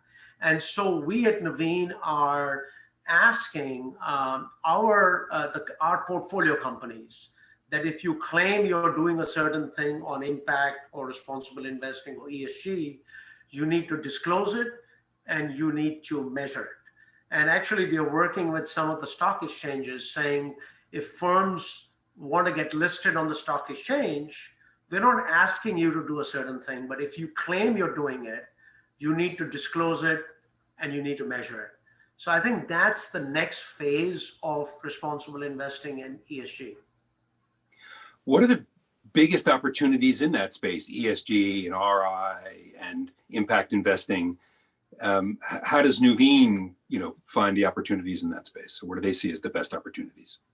You know, I think clearly on the four main areas, whether it's financial inclusion for, you know, for the masses, whether it's healthcare, or whether it is on climate change and hunger, Naveen is the largest asset manager in agriculture, for example. So we're spending a lot of time with the farmers where we've invested to making sure that there is you know, responsible use of chemicals, water conservation, because the world population is going to increase from roughly about 7 trillion that it is today to about 10 trillion. And you can't really keep expanding farmland. So it's how do you use farmland and how do you conserve water? We are one of the largest investors in Napa. We own close to 10% of the grapes that are grown in Napa here in California. So we spend a lot of time with the farmers on how to conserve water, how to make sure that we keep the soil rich, because you're seeing a lot of climate change here in California, a lot of wildfires. So we're working on a lot of that. And I think it's the same with listed companies, on diversity and inclusion, for example. We are very much engaged with boards where we make investments to make sure that there is a diverse board with women, with whether it's gender diversity, ethnic diversity, race diversity, because we truly believe it's not diversity for the sake of diversity, but diverse boards, diverse management, actually you have better discussions and you can have better outcomes with a diverse group of people.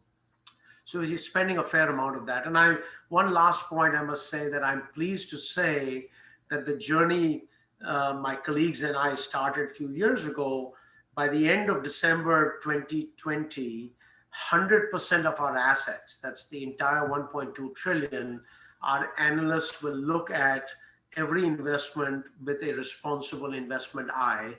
Doesn't mean we cannot invest in certain, say steel or oil and gas, but we will be engaged with these companies, how to move them towards a more sustainable decision making. That's impressive. And do you find that in Nuveen itself, there's buy-in across the company for that type of thinking? Absolutely. I think if you look at Nuveen's management itself, we have a diverse management group. We have a very diverse board. And every hire that we make, we look at it through a diversity lens. And on the responsible investing side, it was a journey, not a destination, to try and get our portfolio managers up to speed on this. It was a long education process. But I'm proud to say today that when they make an investment, one of the criteria they look at is responsible investing. Obviously, they look at returns, cash flow, book to price values, all the standard financial ratios. But they definitely look at the responsible investing angle as well before making an investment. Are you able to give us some hard statistics of what Nuveen has done in this space? Absolutely. I think through our investments, both in the private sector, in the private world, as well as in the public, stocks and bonds, let me share with you a few things that we've done. For example, we have over 2 million units of affordable housing that we built through our real estate business. Our real estate business has committed that they will meet or surpass the Paris Agreement as far as CO2 emissions are concerned. Not many people know that 15% of CO2 emissions in the world comes from cement and real estate. So that's a big commitment. Another statistic is 2.3 million farmers and fishers trained in creating production sustainability. So we've worked very closely with our farmland teams. We have had 74,000 megawatts of renewable energy capability installed as we make investments through our private equity group. We have conserved over 1.1 million acres of land, which is an area larger than the country of Sweden. And lastly, 42.6 million people have benefited from clean water and wastewater projects that we've invested in. So these are just some of the examples that we've kind of worked towards over the years as we've made investments globally. That's great. Vijay, you've shared with us a lot of great information in the ESG, responsible investing, and impact space, about what Nuveen is doing, about yourself and your impressive history. Are there any closing thoughts you would want to share with us? Yeah, I think, I always say that we have to leave the world in a slightly better place than when we came into this world. And I think responsible investing is precisely that. As a society, it's no longer the responsibility of the government to set policies. It's both the private sector and the public sector. And so companies, investors, shareholders, and government policy all coming together making sure that firms look at responsible investing while making investments, financial investments for the long term. I think the COVID in 2020 has further magnified the need, considering we are seeing such devastation across the globe, whether it's on the healthcare side, whether it is between the haves and the have-nots, that companies today are being analyzed, and what are they really doing for their employees, for their workers, for their factory workers, the blue-collar workers. And I think that is something that I'm personally very passionate about, but I think also investors in general are looking towards as we've made investments globally. Well, that's fantastic. Thanks once again for joining us today, Vijay. Thank you, and nice to be here.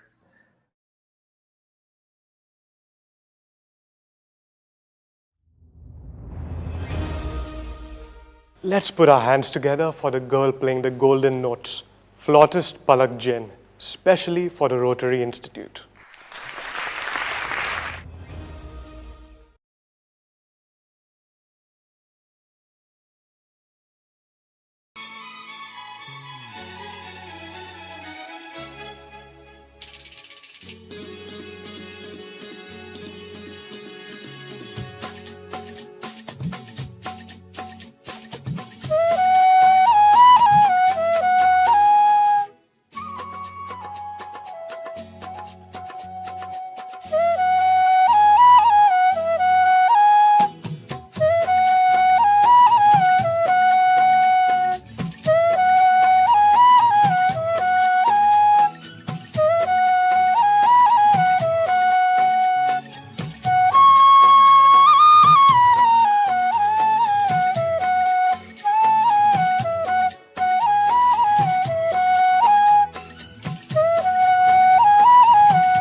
say a few words, I now invite Rotarian Sanjay and Meenakshi Khemka.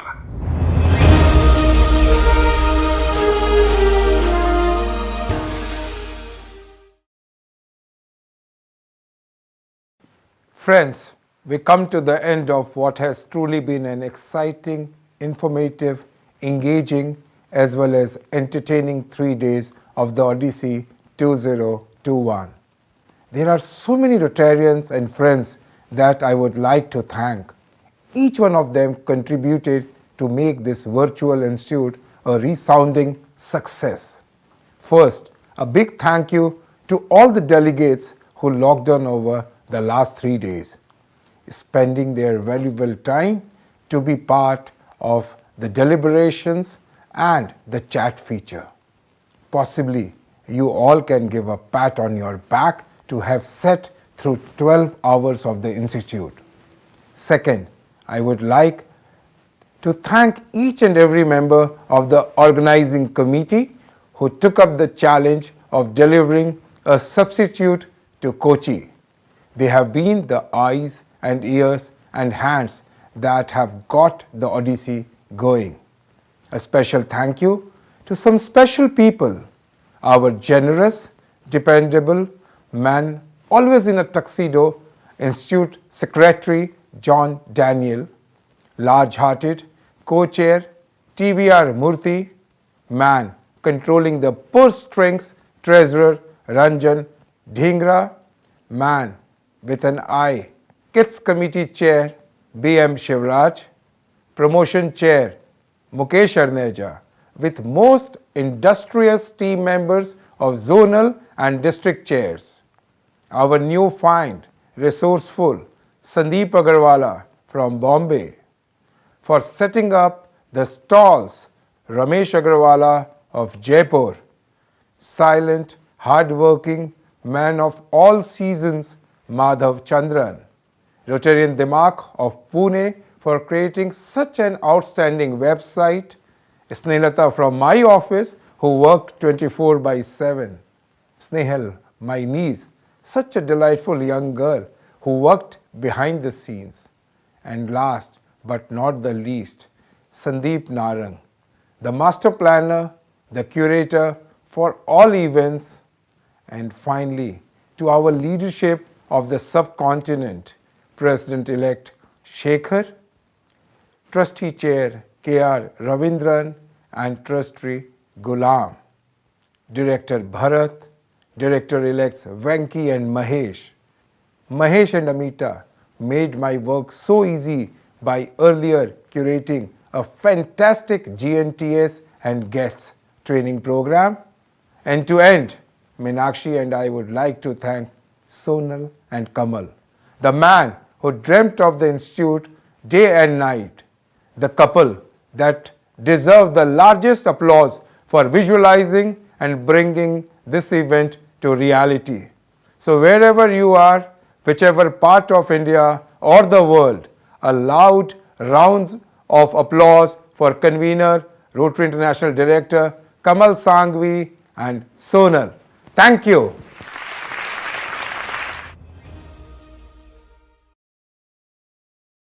Exactly 18 months ago, I had placed my life in your hands, trusting that you'll always lead me to my right place and my highest service, and gave me the faith to pursue my vision with diligence. I was a mere piece of bamboo. You opened doors and windows into it and converted it into a flute, and blew wind into it, enabling me to make music. जुबां ही सिर्फ एक जरिया नहीं जो आप शब्दों को समझ पाएंगे.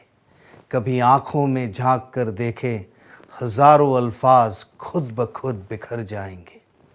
Since the beginning of time, people have worried about the end. Every generation has had its shares of gloomy prophets, and every generation has believed its plight was the worst. Yes, we are still here, and somehow humanity keeps surviving and growing in consciousness. Life on earth is always changing, and it is always improving.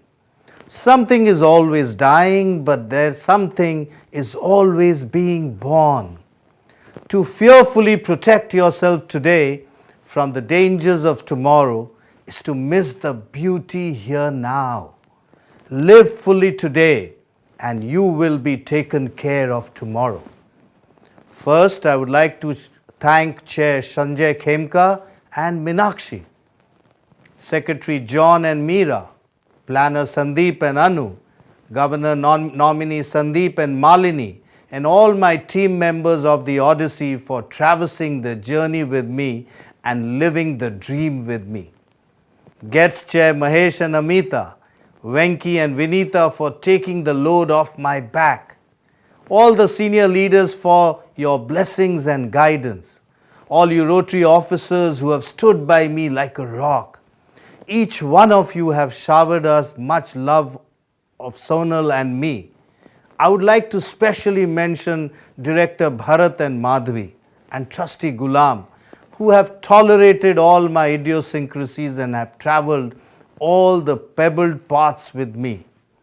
There is always this one individual in your life who believes in you, takes you along on his journey of excellence. In the process, teaching you, nudging you and driving you to become a better human being. Sonal and I have been fortunate to have Rashi and Shekhar, our brother, mentor, friend, philosopher and guide. हम जीते हर बाजी तो मशहूर हो गए हैं, आपके संग मुस्कुराए तो गम दूर हो गए हैं, बस एक आप जैसे की बदौलत हम कांच से कोहिनूर बन गए. Nothing in this world is possible without the support of your family and loved ones. My parents Chandrakant and Pushpa, who have guided me, molded me and prepared me to fight the battles of life. My two sons, Khwab and Ravishu, who are my greatest critiques and joy unlimited. World has become a better place because of them. Last but not the least, my boss, my wife Sonal. मैं तुम्हारी सादगी की क्या मिसाल दूं, इस सारे जहां में मिसाल हो तुम. One does have his share of faults and mistakes. Sonal and I are no exception to the rule. We are extremely sorry if we have hurt anybody knowingly or unknowingly. We apologize for any shortcomings during the year. Give yourself permission to surf on the sea of imagination. Visualize and record your most inspiring and outrageous thoughts. Choose the most exciting ones and then set about the business of letting your dreams come through. अक्सर लोगों से सुना है, जिंदा रहेंगे तो फिर मिलेंगे, लेकिन हमारे दिलों ने महसूस किया है कि आप मिलते रहेंगे तो हम जिंदा रहेंगे. God bless each one of you and Godspeed. I would want Sonal to say a few words. Kamal and I have fallen in love again. We have fallen in love with the spirit of life at this institute. Every moment sang something of the adventure we have had, of discoveries we made, of delightful things we did, of friends we made, of opportunities we got, of love we celebrated, of the person we are and of the person we can be. Let me commend Chair Sanjay and Meenakshi and Guest Chair Mahesh and Amita and their entire team for an experience of a lifetime. May I request all of you to join me in saluting these wonderful people who have burned midnight oil, toiled day and night so that we could have a wonderful time. We did miss immensely meeting each one of you in person, missed laughing, dancing together to midnight blues. But today we walk in dignity in which you have created us. Thank you, God, for all your treasures and blessings.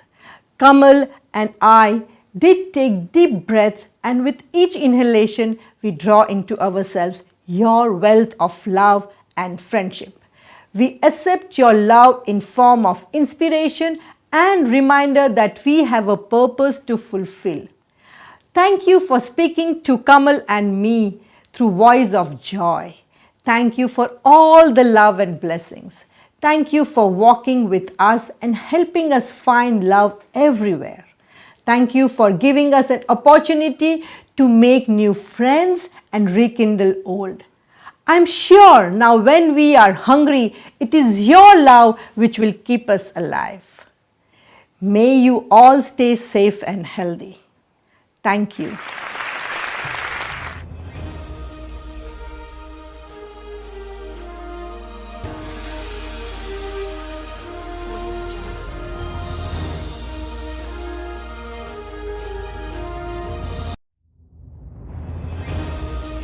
Before we call it a night, we have a special dance presentation by versatile choreographer and dance instructor Santosh Konathala.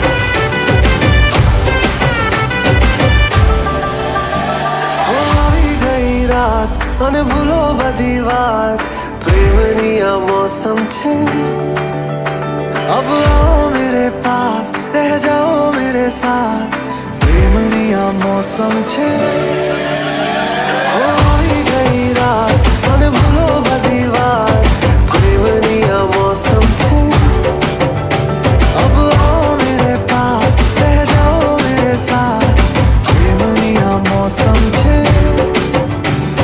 मिल जाए मुझको अगर साथ तेरा तो भूलूं मैं सारा गाड़ा तारा छबीला तारा रंगीला तारा रंग वेद जुए तारी बात जो गाड़ा तारा ओए छबीला तारा ओए रंगीला तारा रंग वेद जुए तारी बात रे जो गाड़ा तारा ओए छबीला तारा ओए रंगीला तारा रंग वेद जुए तारी बात रे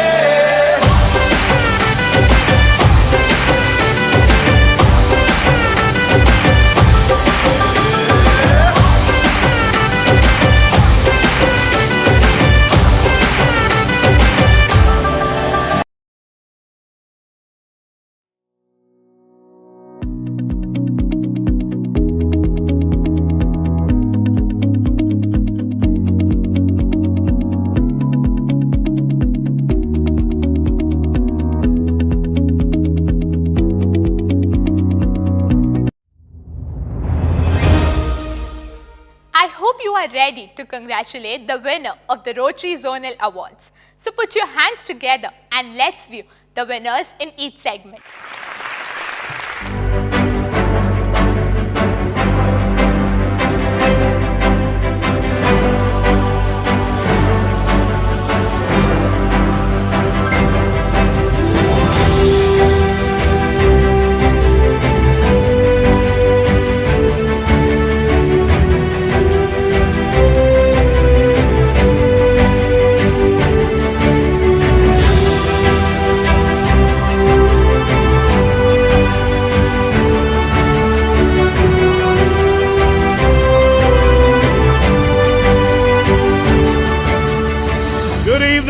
Ladies and gentlemen, welcome to the Odyssey Awards 2020. Welcome to the moment all IPDGs have been eagerly waiting for. A recognition of the great work they have done and milestones they have set. Come, the 1st of July, and the Rotary wheel turns. At the helm of each Rotary district, a new governor picks up the baton with fresh ideas, vision and passion. The district governor works with a new set of club leaders, presidents and secretaries, motivates them, draws from their zeal and enthusiasm and initiates successful projects. Your year as district governor is the landmark in your life, and each governor gives his best to make the year momentous. Rotary year 2019-20 has been a milestone year, and we have a set of unparalleled achievements. Congratulations to all the immediate past district governors. While each one puts in their best, unfortunately, we cannot award them all. There are some who led in each one of the zones, standing above the rest.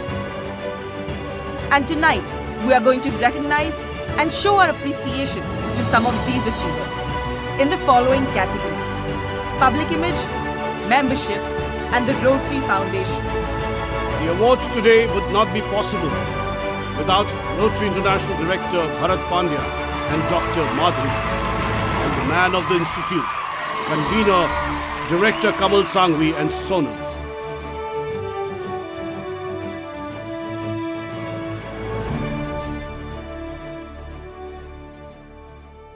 Without much ado, let's start with the first set of awards for public image. We introduce our Rotary Public Image Coordinators who constantly pushed their district governors and ensured that the flag of Rotary only soared higher with pride. For zones 4 and 6A, we have RPIC Deepak Shikarpur, and for zone 5, we have RPIC Rajadurai Michael. First award as a recognition for impact creating project in zone 4 goes to all those governors who created the most impactful projects around them. These governors are Veena Desai, District 3054 for Women Empowerment in Jail;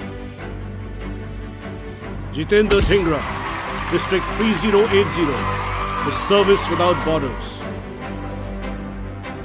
Ravi Dhotre, District 3131 for his project of cow donation; Suhas Vedya, District 3132 for the goat farm in Oholi;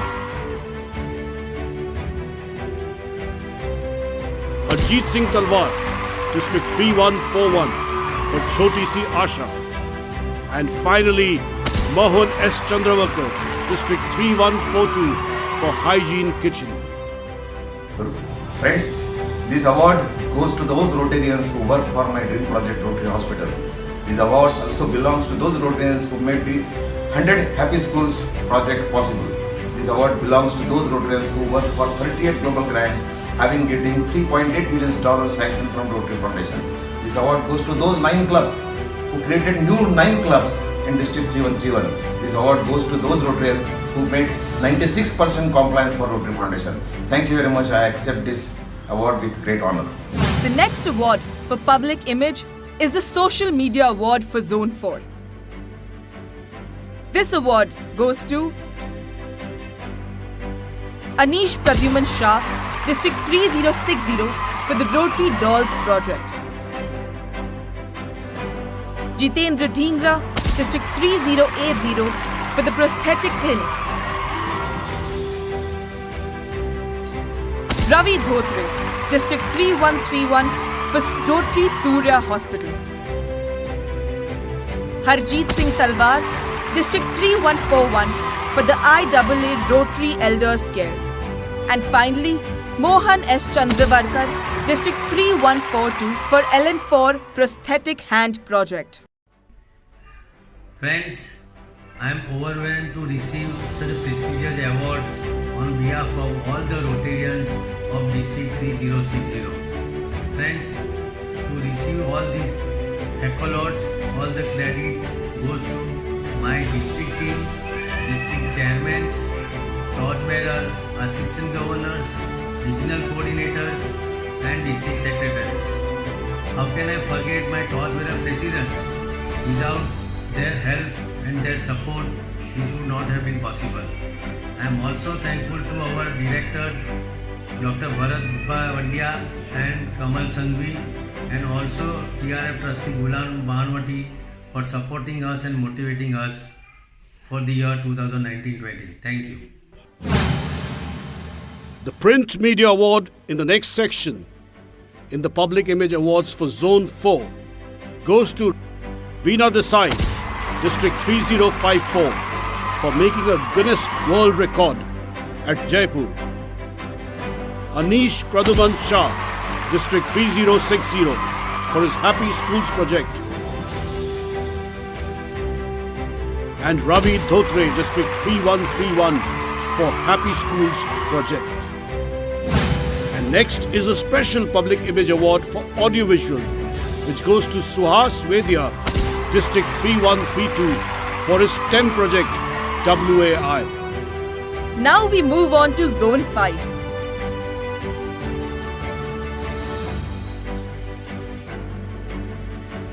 This award is for the image builders.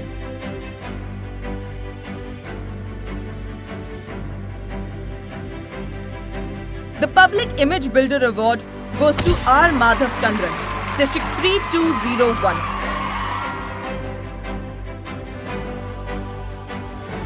Sheikh Salim, District 3212. Sameer Haryani, District 3190.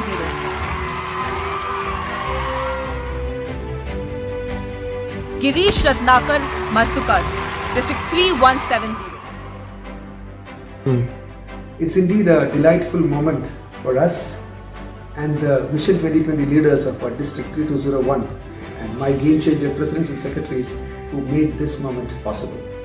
It is not that we did all those for the awards, but when we achieved what we aimed at, and when these achievements are recognized in a forum like this, it is indeed a proud moment.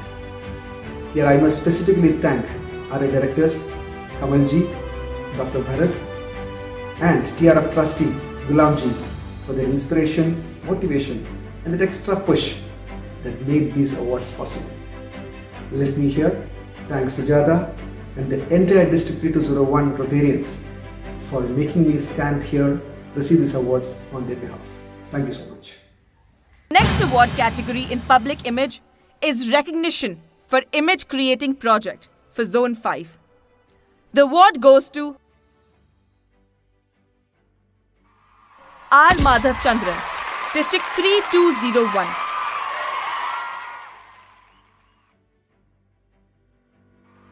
Sheikh Salim, District 3212. Girish Ratnakar Masukar, District 3170. And B. N. Ramesh, District 3182.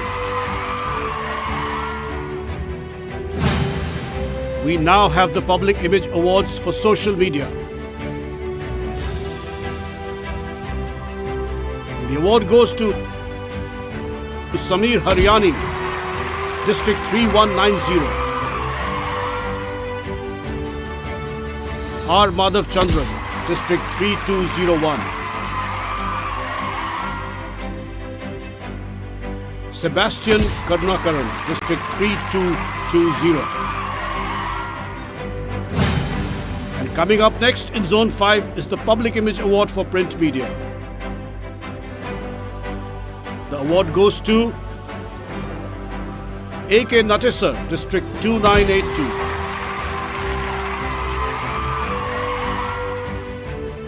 Sameer Haryani, District 3190.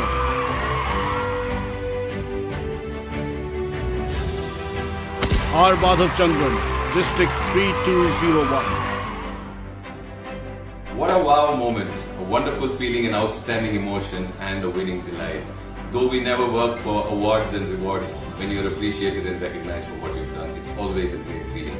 Thank you so much, President Mark and Gay, our directors Dr. Bharat and Dr. Madhvi, Kamal and Sonal, all our regional and zonal coordinators, the past governors of my wonderful district, but most importantly, my dazzling leader, dazzler presidents and their partners, and the dazzling district officers, and all the dazzling Rotarians of 3190. Thank you so much from the bottom of our heart. Thank you so much, dear Rotary family. It's indeed a huge gift to us. Torchbearer family, this one's for you. Moving on to Zone 6A. The first award for Zone 6A is the Public Image Award, recognizing impact-creating projects.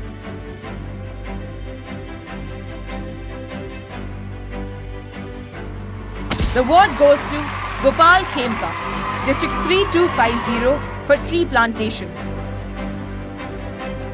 Debashish Mishra, District 3262 for Project Jaldhara. Ajay Agarwal, District 3291 for Happy Schools.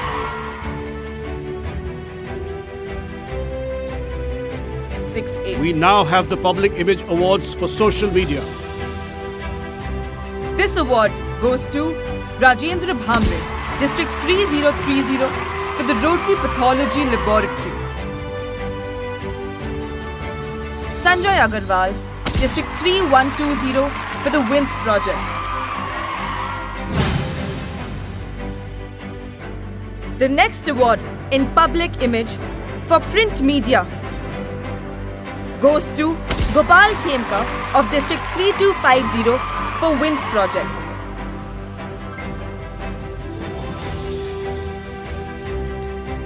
Debashish Mishra, District 3262 for the Vigilance Awareness Week.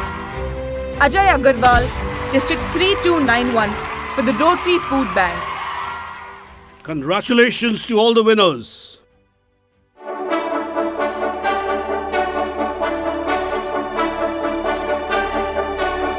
We now move on to the awards for membership.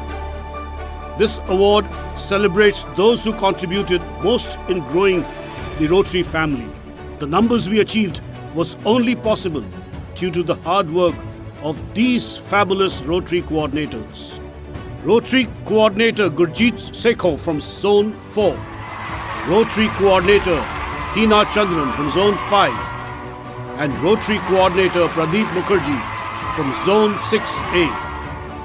Let's begin with Zone 4. The award for second highest membership growth in Zone 4 goes to Deepak Gupta, District 3012 with 333 new members. The award for the highest membership growth in Zone 4 goes to Harjeet Singh Talwar, District 3141 with 462 new members. The award for the second highest membership growth percentage goes to Harjeet Singh Talwar, District 3141 with 9.20% growth. The membership award for highest growth percentage in Zone 4 goes to Deepak Gupta, District 3012 with a growth rate of 9.90%. The award for the second highest women membership growth in Zone 4 goes to Harjeet Singh Talwar, District 3141 for inducting 238 new members. The award for the highest women membership growth in Zone 4 goes to Deepak Gupta, District 3012 for bringing in 312 women members into the Rotary family. The membership award for highest number of road track clubs installed in Zone 4 goes to Suresh Bhasin, District 3011 for 16 new road track clubs. I am truly overwhelmed on receiving these TRF and membership awards and recognitions today. It is a matter of immense pride for District 3141 to maintain numero uno position in TRF giving, and a very satisfying and gratifying feeling to have achieved a TRF collection of $4 million, an all-time high in South Asia. I accept these awards in all humility on behalf of my team led by TRF Avenue Chairs Chetan Desai, Akshay Mehta and Ganesh Vishwanathan, and Membership Avenue Chairs Dr. Indumati Gopinathan and Girish Mittal. It was their unbeatable passion, unparalleled commitment and tireless efforts which made this possible. I express my gratitude to the large-hearted and benevolent donors who opened up their hearts and pockets, notwithstanding the difficult and challenging times of COVID pandemic, and contributed generously to the Rotary Foundation. Thank you once again. Moving on to Zone 5. The award for second highest membership growth in Zone 5 goes to G. Chandramohan, District 3232.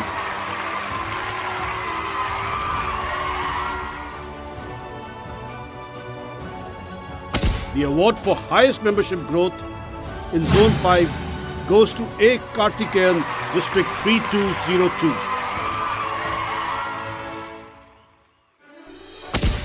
The award for second highest membership growth percentage in Zone 5 goes to G. Chandramohan, District 3232. And the award for highest membership growth percentage in Zone 5 goes to A. Karthikeyan, District 3202. The award for second highest women membership growth in Zone 5 goes to R. Madhav Chandran, District 3201. The membership award for highest women membership growth in Zone 5 goes to G. Chandramohan, District 3232.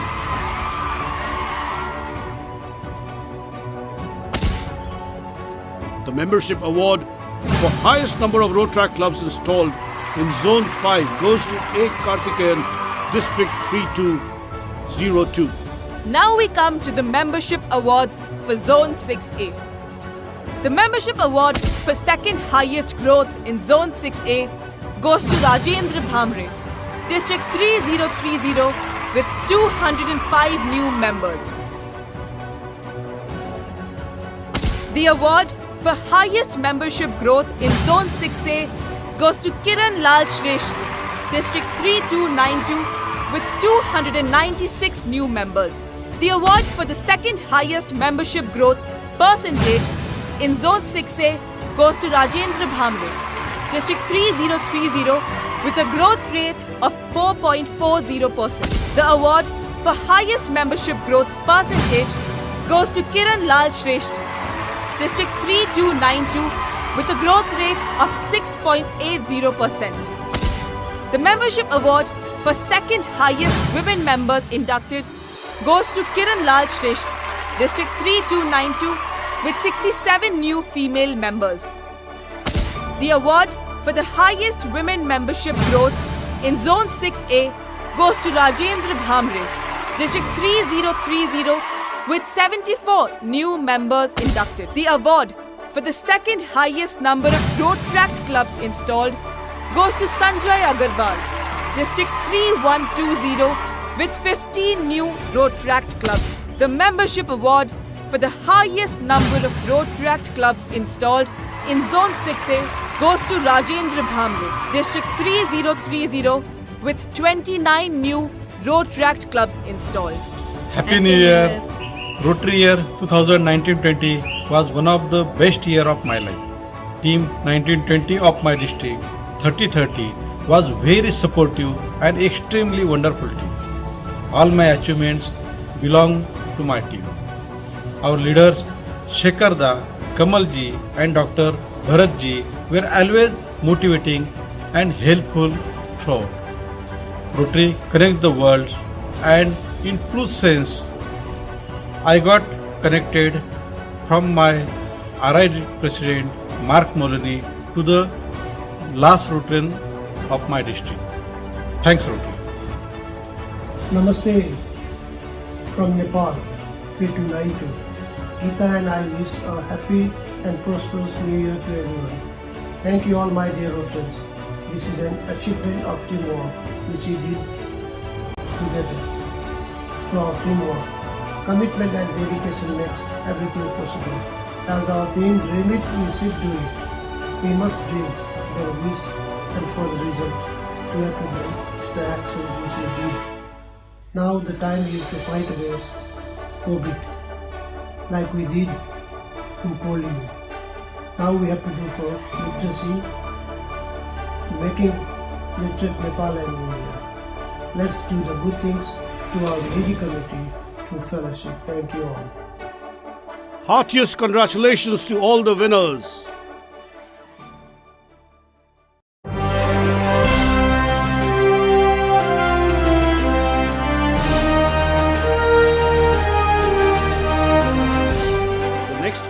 category is for contribution to the Rotary Foundation.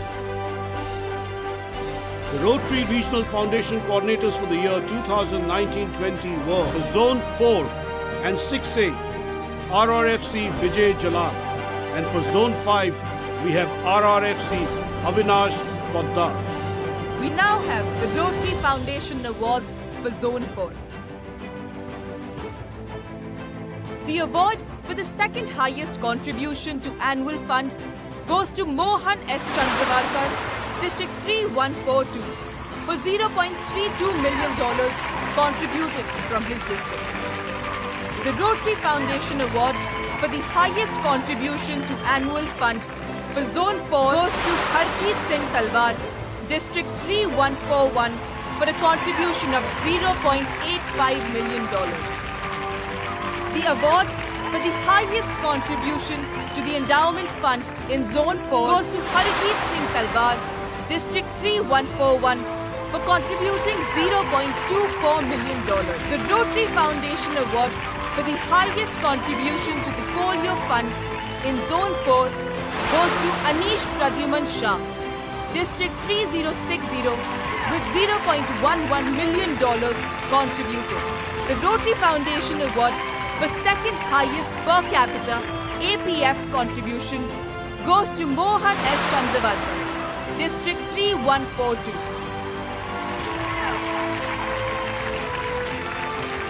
The award for the highest per capita APF contribution to the Rotary Foundation in Zone 4 goes to Harjeet Singh Talwar, District 3141. The award for the second highest total contribution to the Rotary Foundation goes to Ravi Dhotre, District 3131, with $1.6 million.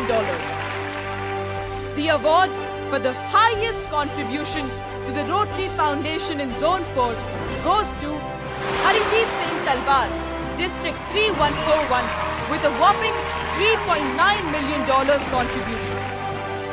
The Rotary Foundation Award for highest donor participation, percentage-wise, goes to Anish Pradyuman Shah, District 3060, with 57%. The Rotary Foundation Award for 100% club participation in Zone 4 goes to Mohan S. Chandravarkar, District 3142.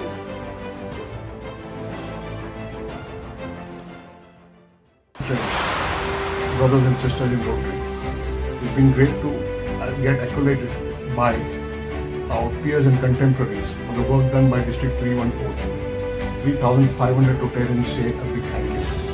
They've been that 19-20 ka farak when they gave 1.2 crores to the PM Care Fund, more than $500,000 to the TRF, more than 5 crores in COVID time, besides much more during the year.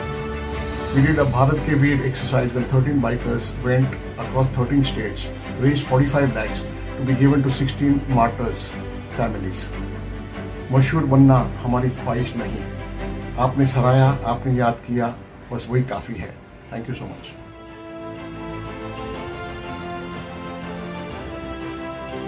Moving on to Zone 5, the TRF Award for the second highest contribution to annual fund for Zone 5 goes to Joseph Matthew, District 3181, for $0.34 billion contributed from his district. The TRF Award for the highest contribution to annual fund for Zone 5 goes to Sameer Haryani, District 3190, for a contribution of $0.67 million. The award for highest contribution to the endowment fund goes to Siva Narayan Rao Pandi, District 3150, for contributing $0.20 million. TRF Award for highest contribution to polio fund goes to Chandramohan Govind Rajalu, District 3232, with $0.10 million. The award for the second highest per capita APF contribution goes to Joseph Matthew, District 3181.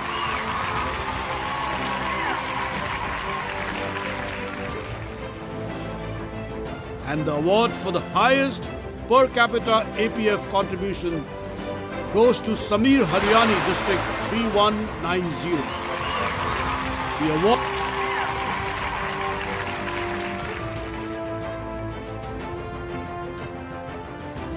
for the second highest total contribution to TRF goes to Chandra Mohan Govinda Rajalu, District 3232 for $1.20 million.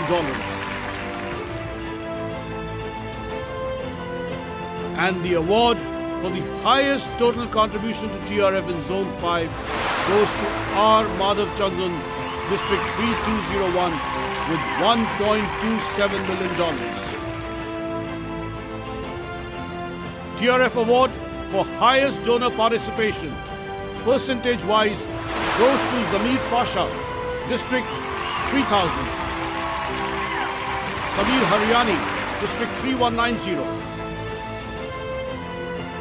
Arul Jyoti Kartikeyan, District 3202. And A.K. Natesan, District 2982. The TRF Award for 100% club participation in Zone 5 goes to Zamir Pasha, District 3000, K. Natesan, District 2982, and Girish Ratnakar Masulkar, District 3170. Service above self. We commence with this noble motto of the Rotary International. I am here to express my gratitude for this wonderful opportunity bestowed upon me to serve as the District Governor of the Rotary International District 3000 and Rotary International in particular, the trustees and the TRF, for the swift approval of the disaster grants during this pandemic crisis and gave us the opportunity to help the people in times of the crisis and the needs. And I am thankful particularly to the Rotarians of my district, the Royal family. Royal Rotary on yet another level. I thank you, my friends and my family, my wife, Dr. Shakila Zamir, and the children for the tremendous support during this wonderful journey this year. Thank you so very much. We now have the TRF Awards for Zone 6A. The Rotary Foundation Award for the highest contribution to the annual fund in Zone 6A goes to Devashish Das, District 3240 with $0.33 million. The award for the highest contribution to endowment fund goes to Kiran Lal Shresh, District 3292 for a contribution of $25,900. The award for the highest contribution to the polio fund goes to Devashish Das, District 3240 for $47,989. The Rotary Foundation Award for highest per capita APF contribution goes to Devashish Das, District 3240.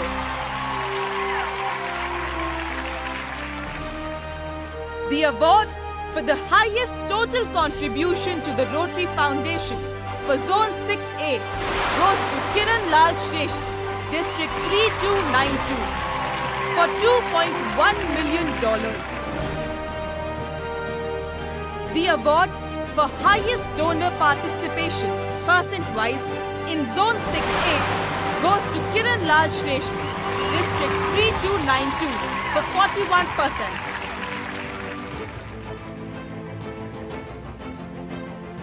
The award for 100% club participation goes to Devashish Das, District 3240.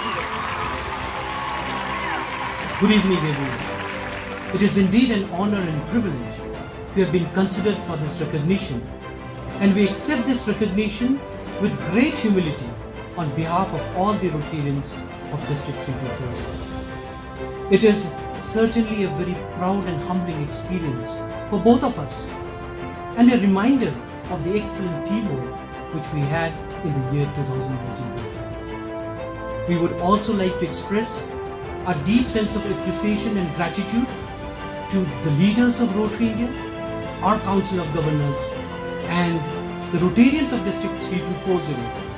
Without their help, this honor would not have been possible. Thank you. Congratulations to all the winners. Every year, few rolling trophies are awarded to the front runners across all districts and zones.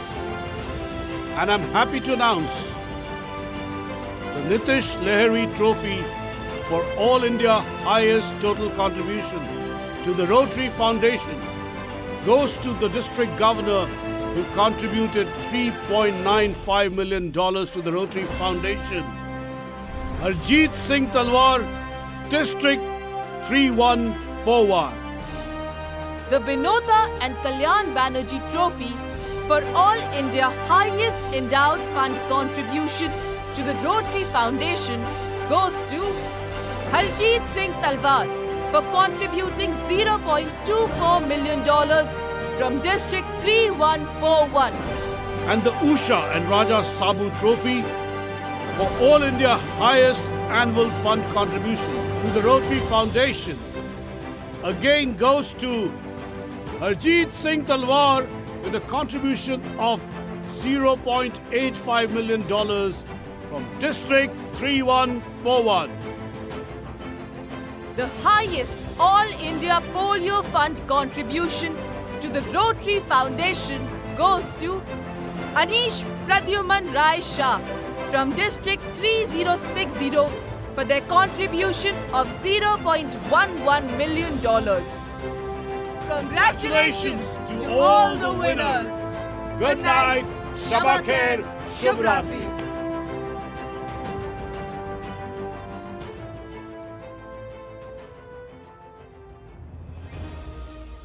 Ladies and gentlemen, fellow Rotarians, thank you for being with us on all the 3 days and making this journey memorable. We will see you soon. Thank you. Good night.